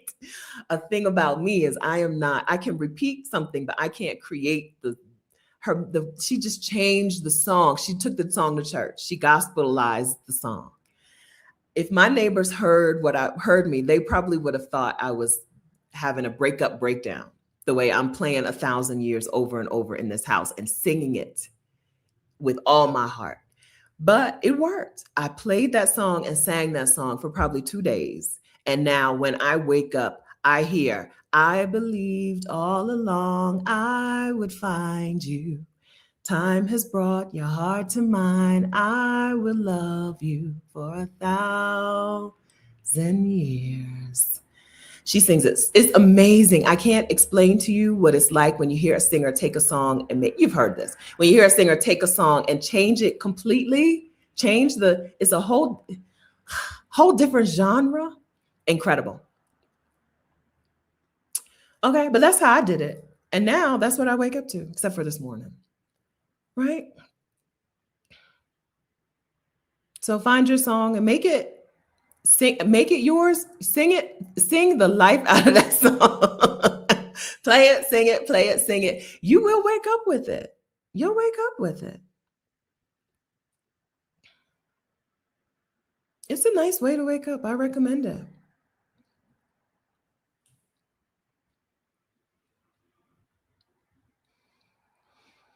Okay. Do it. Please do. Let the healing things heal you. So we talked about how foods that were healing, superfoods, some of them were labeled poor people food. And then we stopped eating them, right? Beans and sardines are really a powerful superfood for you. Music is a super thing. It's free. And it's super healing work. You're doing a lot of things to try to reset your nervous system, and you're not using the free stuff and the stuff that worked for generations before you. Let music be that. Put music on the menu. We're doing a lot to heal our nervous system. We need it, right? We get massages and we go for walks and music should be in there. It should be in the rotation.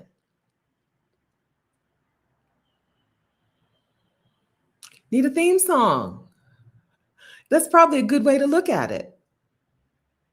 Make a theme song. It could be a different song for different times in your life or different times in your week, right? But you can make your own theme song. Let it play. Let it play. And then let it flow over you and through you. All right.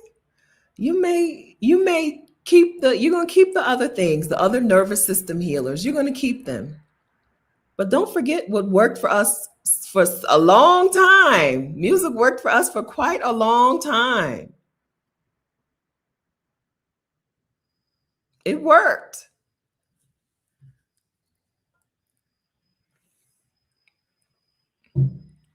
Don't give up on it. Don't disregard the stuff that's been working.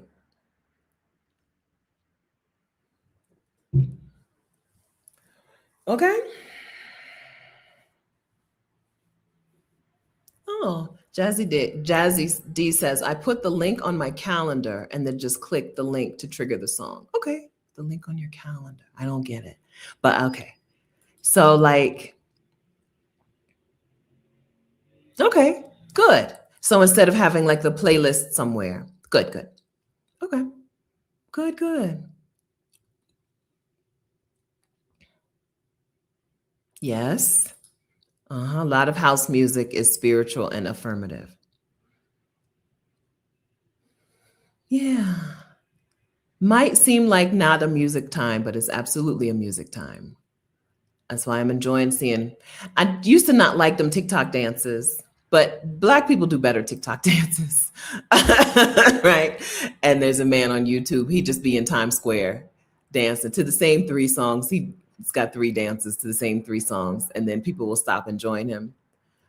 The movement is also a thing that we can return to, right? The dance and the movement. Y'all see the video of the white people? White people in the church supposedly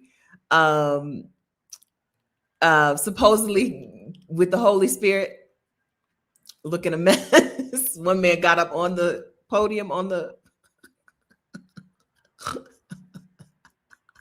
they don't have what we have. They don't have what we have. I think I saw Kev on stage share it. He said every musician is playing a different song. Don't turn your back on the things that we have, because other people wish they had it. Girl, it was something. It was a mess. It's the funniest thing. I think it was Kevin on stage called it Charlie Brown. He looked like Charlie Brown. It was a mess. People wish they have what we have. People are faking the funk to get what we have in us, right? So don't turn your back on it. I know I wasn't the only one who saw that. Ooh, they wish. That's why I said before, I'm surprised that there are not more. I'm surprised the Black church went the direction of let's whiten our music, because white people really wish they had Black music, Black spirituality, Black soul, Black rhythm. Instead of going the direction of the white people, the Black church could have stayed where it was, and white people would have bought tickets, right? White people would have bought tickets. I'm surprised capitalism moved the black church towards the white church when the money was in being a black church because they wish they wish they had it. They wish. Yeah, that's right. That's right. So, anyway, girl, that's how you know this is just a performance. Okay, this is just a performance. I mean that. I mean that. I'm not, one thing I can do is come up with a dirty capitalist scummy idea. And that is my dirty capitalist scummy idea. Black church, that's actual black church that we're missing today. White people would buy tickets. They absolutely would. OMG. Another thing that you may enjoy, Megan Thee Stallion is on Broadway.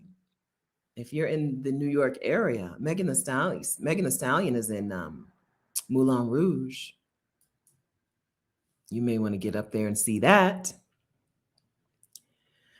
Yeah. Is your church still old school? Okay. It's a lot of changes happening. A lot of changes. Churches now, they look like little theaters instead of churches. You're in individual chairs. A big thing. Listen, we on a million topic. We got rid of pews and got individual seating. Big mistake. Big mistake. I think that was the first mistake I saw happening. You go to a church and there's individual chairs instead of pews. No, because I need to catch what she got. This thing flows. There's a flow here. You stop it at every chair. First thing happened, right? We got chairs instead of pews. We have a few singers instead of a choir. Your singers are really good, but it's different when there's a choir. And then they shifted to praise and worship music instead of gospel music. Ruined it. Ruined it. Choir don't march in. So the choir not marching in might be the first. No, the choir marching in was egregious. The choir marching in, I've been in many a choir. Choir marching in was the first thing that churches got rid of, I think, before the pews even. But I think that was the start of it. Choir don't marching anymore. And then we got pews. Then we passed the offering plate. We don't get up and walk around for offering. Some of these had reasons. There were reasons that these things changed, but they changed other things. There were ripple effects. And then the ushers marching in, right? All of that is over. And your church is still old-fashioned in Arkansas.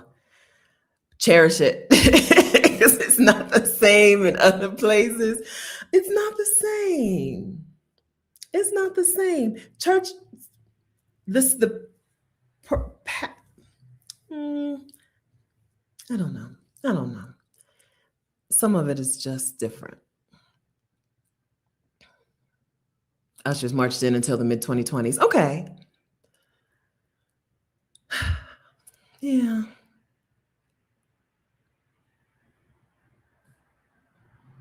Smaller churches still do things traditionally. Okay. Oh, yeah, enjoy it. Cherish it. The tambourine. Yeah. I guess my last 3 churches, I don't remember tambourines.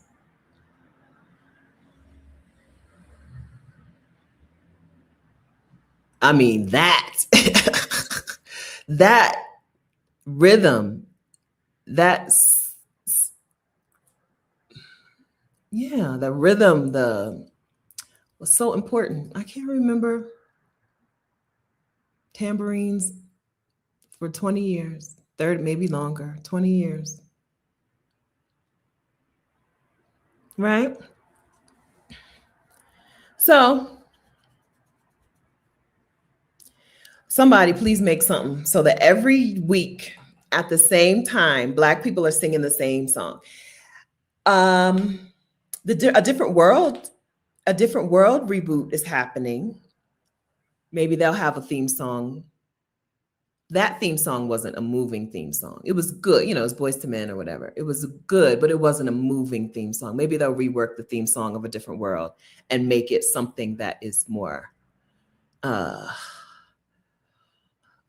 don't know, make it something that does whatever that person on Thread said Amen used to do for us. Maybe they can rework that. But we don't watch TV at the same time anymore. It needs to be something else. It needs to be some event every week where we are all singing the same song. Is it even possible today? What could it be? If it's not connected to a TV show, what could it be? Oh, that's right. She did sing it before. I remember the Boys to Men. She did. Was that her the first time? The first version? Or I guess that would have been the second. I don't think I knew that was Aretha Franklin. I don't think I knew that.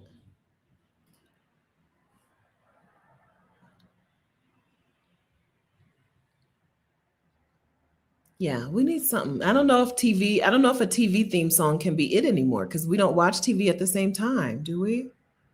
I guess we could if we wanted to, if it was a show that we were really into.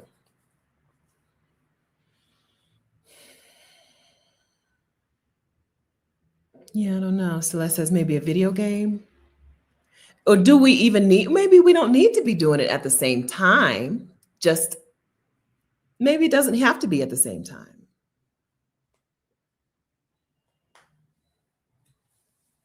I don't know.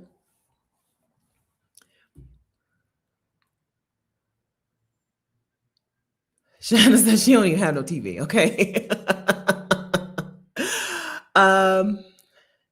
Here on my own show. Oh, maybe we need a theme song. Oh, Kat, so smart. Maybe we need a theme song. It would have to be a written song for this, right?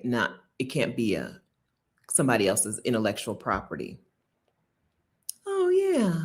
Take another look at I know my parents love me, stand behind me, come with me. That's the theme song, right? I know I'm ready. It's a different world than where you come from. If that speaks to you, if it speaks to you, it's powerful. Who am I to say it's not a powerful song? Who am I? Who am I to say that's not a powerful song? Yeah, maybe we do need a theme song here.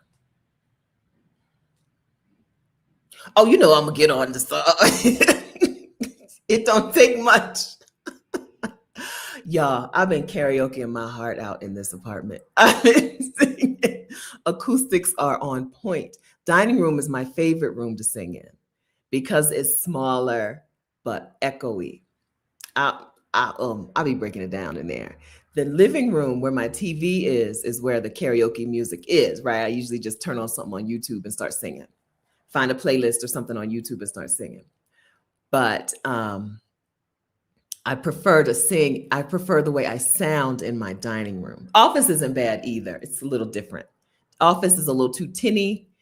Living room is too big. I'll be in that dining room just singing. Oh my gosh. This is one of the things. So we talked the other week about Sinners and how there's no song that you can pull out of Sinners that you want to sing. And I feel like that was a missed opportunity. I love Sinners. I love it, love it, love it. I love that movie. I love that movie. But there's no song that you pull out of Singers that you want to sing. Whereas The Five Heartbeats, also a movie about Black music. 8 songs, right? I'm singing the whole soundtrack, okay? I'm singing the whole soundtrack. That's one of the songs I really get down to is No Matter How Hard It Gets. We haven't finished yet. Yeah, I bring the house down when I sing that song to myself. Robert Townsend, I don't know. I've never looked at who wrote those songs. We haven't finished yet.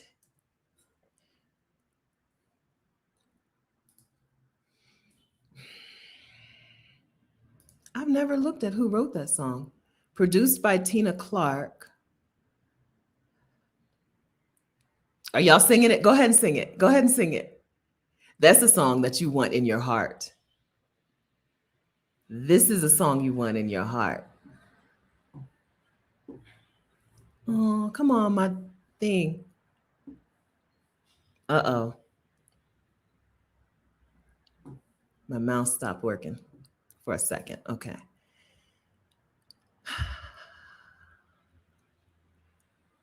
Why are you not giving me who the writer's name?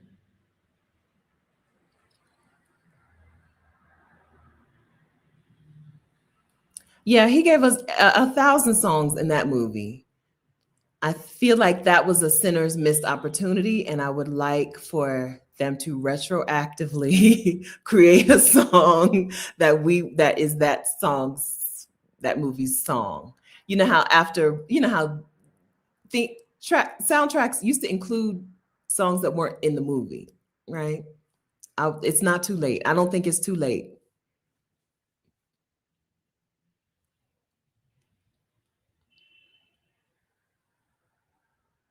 It just says the five heartbeats. I guess they don't credit the songwriter.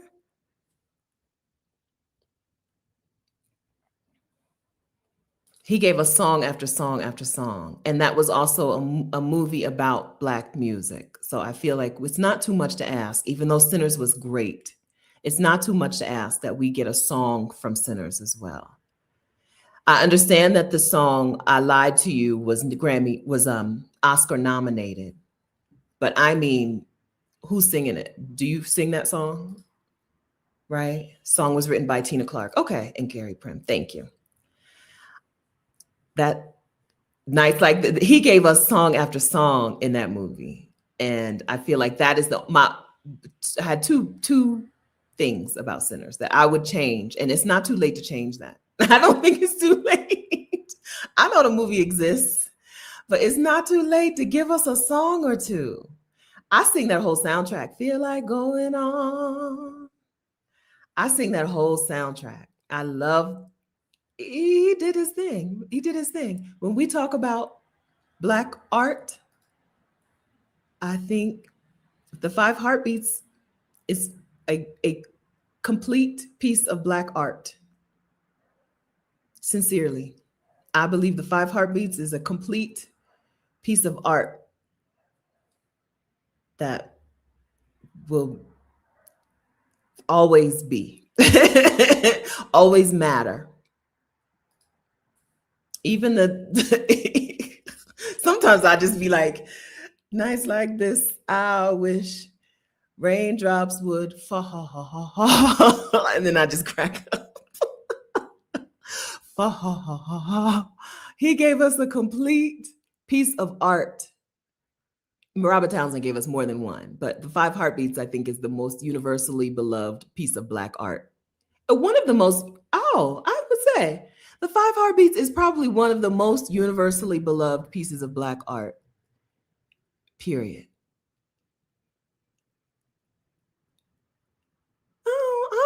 I'm prepared to say that.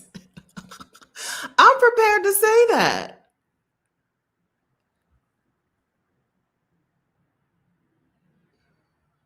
Well, I hope he knows that. I wonder if he knows that. Like, I wonder if he feels appreciated in that way.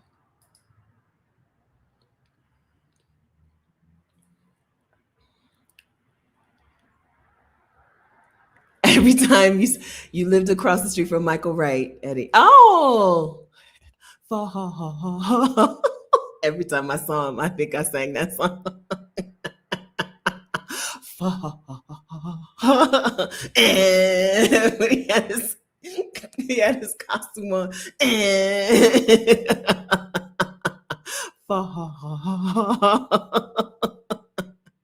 He gave us one of the most complete pieces, one of the most beloved pieces of Black art to ever exist. I think that. I believe that. No, that's from him, right? He may have used other groups as inspiration, but that's from Robert Townsend. Oh, worked on the light crew. That's amazing. Dr. Stephanie Ann Johnson, thank you for your service, friend. Thank you for your service. I believe that. I believe that. One of the most impactful and joyful and lasting pieces of Black art, period. No qualifications, no qualifiers, just period. Black art. You don't remember? Chrissy, be prepared, okay? Get your microphone. Be prepared to rewind. Sing with them. It's going to come back to you. It's got to come. I don't know. I don't think. What else would we put up there? I don't know.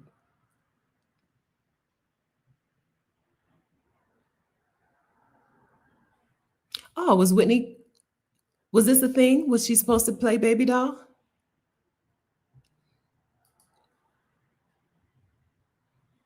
I don't know. I think, watch it. I think the Black Panther is on the list. Time will tell. Things shuffle around with time. I think the Black Panther is on the list. It's on the list. I don't know. I'd put the 5 Heartbeats, maybe just because of longevity, right? I don't know. I think the 5. I would put me right again. Who am I? I don't know. I think he gave us the most impactful piece of Black art, not just film. I don't know. I'll put it up there, right? I'll put it up there with Beloved. I prefer Song of Solomon, but I think Beloved is the one that most people would put on the list, right?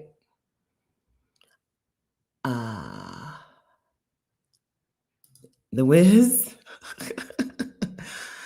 I don't know. If we're doing one of those where they say this versus that, and then, right, if we're doing a versus, I don't know what would be, for me, The Color Purple movie and book. I don't know what would beat the 5 Heartbeats for me. I don't know. What's the most famous visual piece of Black art? So we've got Gordon Parks photography. What's the most famous Gordon Parks photo? The first picture that pops up is a man coming out of a manhole. There's a janitor in front of the American flag. I don't know. Okay, I'm still putting the 5 Heartbeats. What other forms of art are there? I don't know. Alvin Ailey. Okay, so then what is the Alvin Ailey? I don't know. This might win. Alvin Ailey, the one that everyone knows, the one performance.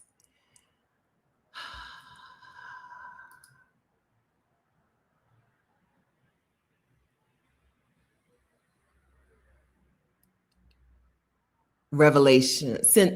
Wade in the no, we're not Wade in the Water. Is there an Alvin Ailey? When I say Alvin Ailey dance, is there one that you think of? Fix Me, Jesus. Well, because I can't pick which one would be the one. Judith Jameson, Cry.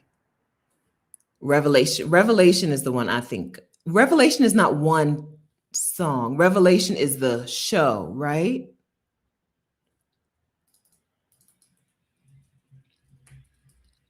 That might be the winner. Okay. I'm gonna we're gonna put Revelation and then the 5 Heartbeats.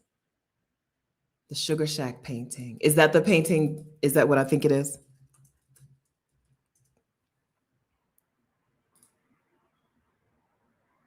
Yes. Okay, we're coming up with our A-tier list of Black art. And maybe we'll tier them so that we don't have to say one is more impactful or important than the other. Okay. Okay. We're just going to put them on the A tier. Yes, that was the painting from Good Times. I've been buked. Yeah, so Revelations is the show, I think. And maybe that counts. And it doesn't have to be one song. Okay, yes. Wade in the Water, and then Cinnamon. Roshni has her. Okay, so Roshni has tiered them for herself. I've been buked. Wade in the Water, Cinnamon. Okay, she's got her list. I don't know. I think we're coming up. This is our A tier list.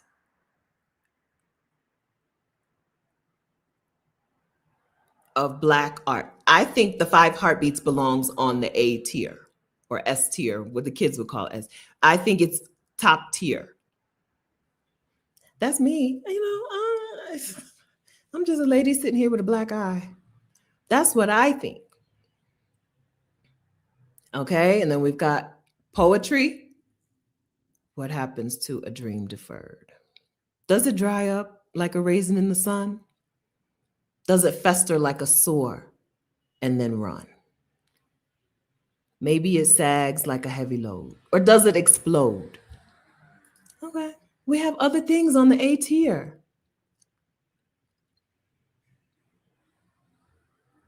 Okay. We got it. Or S tier. S tier. We got things top tier. Top tier. Eve's Bayou.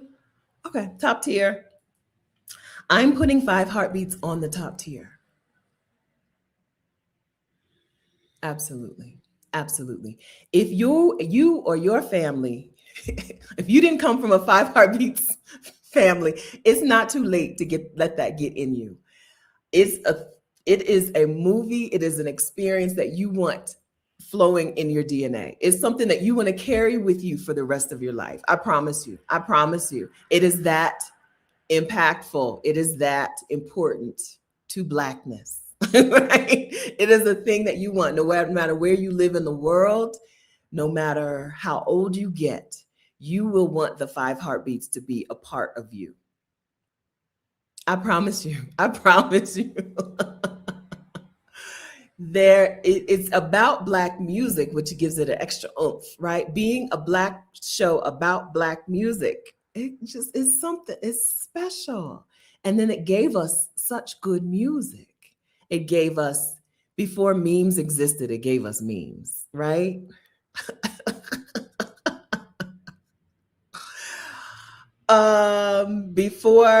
Before TikTok dances, I saw a woman. I've been watching a lot of internet. I saw a woman not too long ago. She was watching the Five Heartbeats on mute, and she did the whole just in case scene. Hold me tighter, baby, right? When he's with the jacket. She did the whole scene. I can do that of course, I can sing no matter how hard it gets. I don't know if I could do that whole scene. I can do Eddie Kane's scene outside. And nights like this, I wish raindrops would fall. Nights like this, I wish raindrops would fall. Nights like this.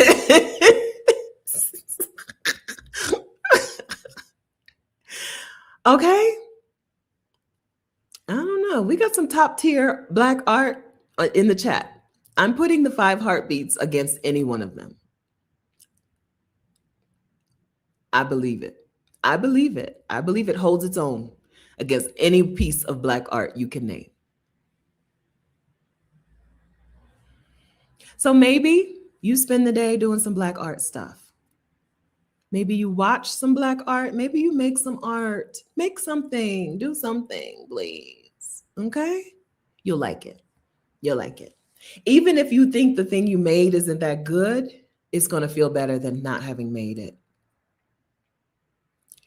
First time you've ever seen Scrapple? You manifested that Scrapple, Valerina girl. Go ahead and get it. You manifested that. Go ahead and get it. Go ahead and get it. Now, don't blame me if you hate it. Go ahead and get it. Yeah. Do some, make some. Get yourself into a place, into a community where you feel as protected or cared for as I do down here.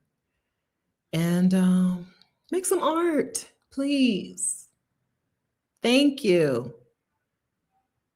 Okay. I'm out of things to say. If you're not in the Exodus Summit community, what are you waiting on? ExodusSummit.com/community. It does cost $1 to join, but that's it.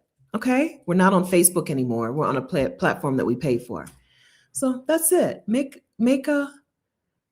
Join us. If you had a good time kikiing with us, you'll really love being in the community because we do in-person meetups. Okay, in-person meetups. I didn't check on the Chicago meetup last week to see if it actually did happen. But we have meetups happening all around because the weather is starting to thaw out.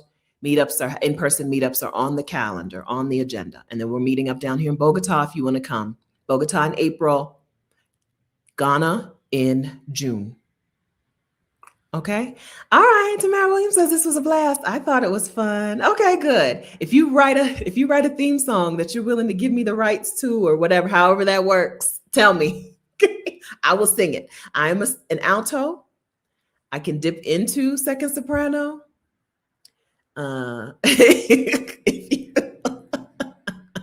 If you write a theme song, tell me. And then if you want to be sponsored to go to the Peace Not Peace, I should have told you. Let me get the link. I asked you already to email about it, and I didn't even give you the link. I didn't even give you the link to the retreat so that you could see it. I'm sorry. Listen. Blame it on my head and not my heart. If you are a woman who is healing from abuse and you want to attend the Peace Not Pieces retreat in San Miguel de Allende, Mexico, May 17th through 22nd, we have the money in the Vicarian Sabbatical Fund to send one woman. You have to be able to be in San Miguel de Allende, Mexico, May 17th through 22nd, which means you need to have a passport and you need to have the ability to be there. If you want to pay for your own airfare, fine. If you can't afford your airfare, that's fine too. Email Stephanie@vicarious.com and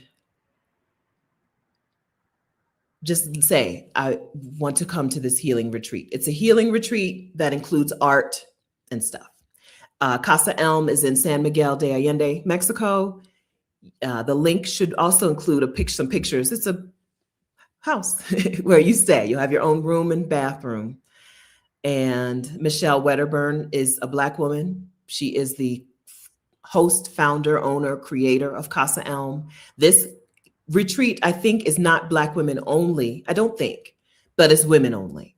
And there are some Mexican women coming in to help facilitate the retreat, the art and healing parts of the retreat. Michelle is a wonderful host. One person. I can send one woman. Okay. I'm sorry I didn't give you the link when I said it first. And she's amazing. And Michelle is amazing. I'm sorry I didn't send the link.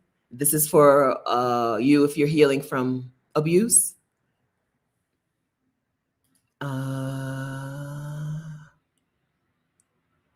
Wait, the link that I gave you.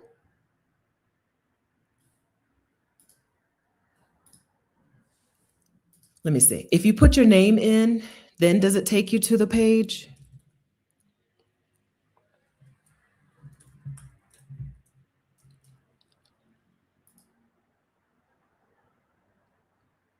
Yes. Put your info in. It'll take you to scroll down to the calendar. Peace Not Pieces, May 17th. Okay, scroll down to the calendar, but you'll see on the website. You may have to click around a little bit. Okay. So the Vicarian Sabbatical Fund is money that you, friends, have put in. This money is from merch. The Vicarian Sabbatical Fund, which we're going to use to send a woman to this retreat. The money comes from merch. So if you're seeing t-shirts and mugs and stuff below me on the screen, if you're looking on a TV, you won't see it. But if you're watching me on the computer or on the phone, the profit from that goes there. And the Substack newsletter profit goes there. Vicarious.com/newsletter is how you get on that newsletter. The profit from those things go to the Vicarian Sabbatical Fund. And then that sabbatical fund goes to Black women. More to come on the sabbatical fund. Last time I checked, we had what, $8,000 or something? And the goal is to get $25,000. So we'll send one woman on this retreat, but then we'll make up for it. You can also make a donation through, good question. Good question. Let me go to vicarious.com/sabbatical and see what the information is. When I go to vicarious.com/sabbatical, it says super chat. Oh, also super chat is a way that you can contribute. Let's see. Ways to, no. Exodus House Sabbatical Fund. Okay. Vicarious.com/sabbatical fund. One-time donation. What is that link? Oh, Alicia's. Okay. So I need to change the one-time donation link. Our last recipient was Alicia Renice. And so right now the one-time donation link goes to her. You're welcome to go ahead and do that. Give her a little change. Okay. You're welcome to put some money into her fund. But I'll put the newer one-time donation link, which I think is my Buy Me a Coffee.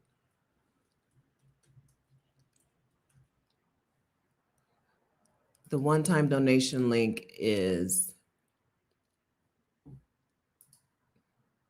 let me log in.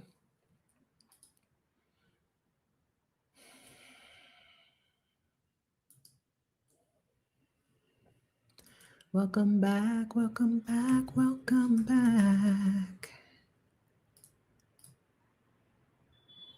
Oh, you know where that link is? It's on my page. Hold on. I'm doing this the long way. I'm logging in and everything to find the link when it's right on my YouTube page. Let me just go to YouTube, go to my main page. And then I have a bunch of links down there. Yeah, Buy Me a Coffee, buymeacoffee.com/Stephanie Perry. So one-time donations to Buy Me a Coffee. Now I can't find y'all. There you are. Okay. One-time donation link. buymeacoffee.com/Stephanie Perry. Okay. So the ways to contribute to the sabbatical fund, super chats and stuff here. YouTube takes a good cut, but super chats and stuff here on YouTube. Buy Me a Coffee for one time or whenever you feel like it, and merch profits, and the newsletter, the Substack newsletter. That money gets pulled into the sabbatical fund. So we do want to get back to 25K to send the next woman on sabbatical. But I wanted to do this first. Do this now. Yes. Another song with some powerful. The music used to do something to us. Your dreams were your ticket out. You know the Laverne and Shirley. What is it? Some Laverne and Shirley. That was a nice little affirmation song. Make all our dreams come true. We'll do it our way. Yes, our way.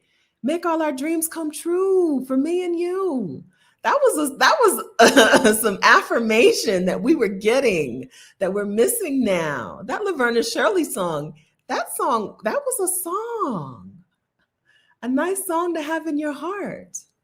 Give us any chance, we'll take it. Leave us any rule, we'll break it. We're going to make our dreams come true.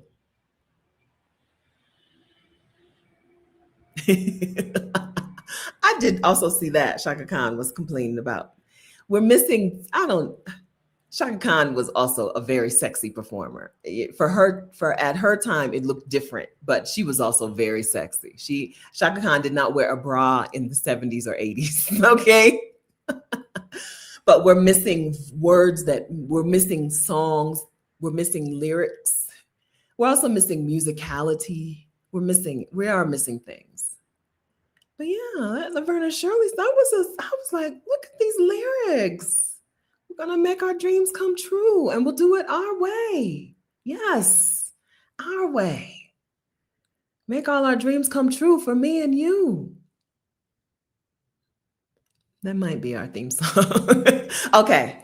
All right, friends. Thank you for hanging out with me. Thank you for your kindness and generosity.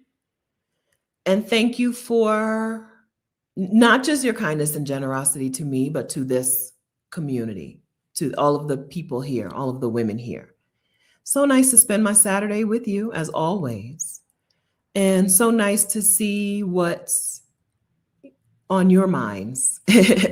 And thank you for letting me share what's on my mind. I know this was not, I didn't come with much to say. And somehow we made it for 3 hours. So, thanks for making this such an awesome place, such a nice place, a place where we want to just languish. Is that right? A place where we want to just hang out and chill and to start our weekend. It's nice because you're here, because you do that. I can talk to myself, and I do.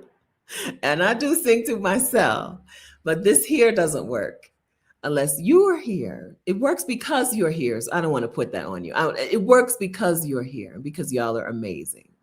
You individually and collectively are amazing. So thank you for that.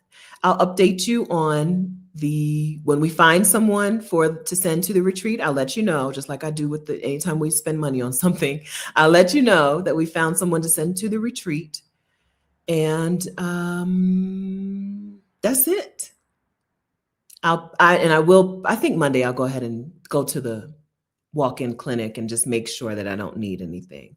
But I don't think anything's broken. I think I would know by now. If my nose is fixed. So that's all I care about. I think everything is good. But I will keep you posted on those two things. And then inside of the Exodus ASAP membership, I'm hosting a decluttering session on Sunday, tomorrow. So we're going to do some live decluttering Sunday.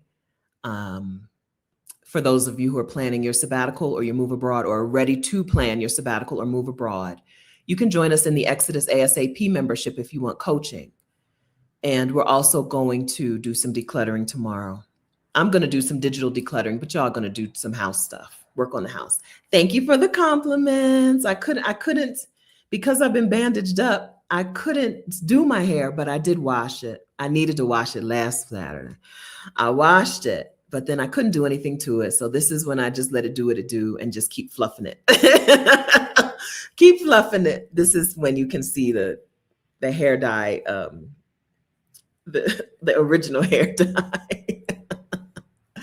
Okay. All right. Nice to see you. Thank you for being here. Thank you for taking good care of each other. Remember to take good care of yourself, right? Thank you for giving me grace. Remember to give yourself that same grace. Okay. All right. I'll see you guys again very soon. Take good care. Bye.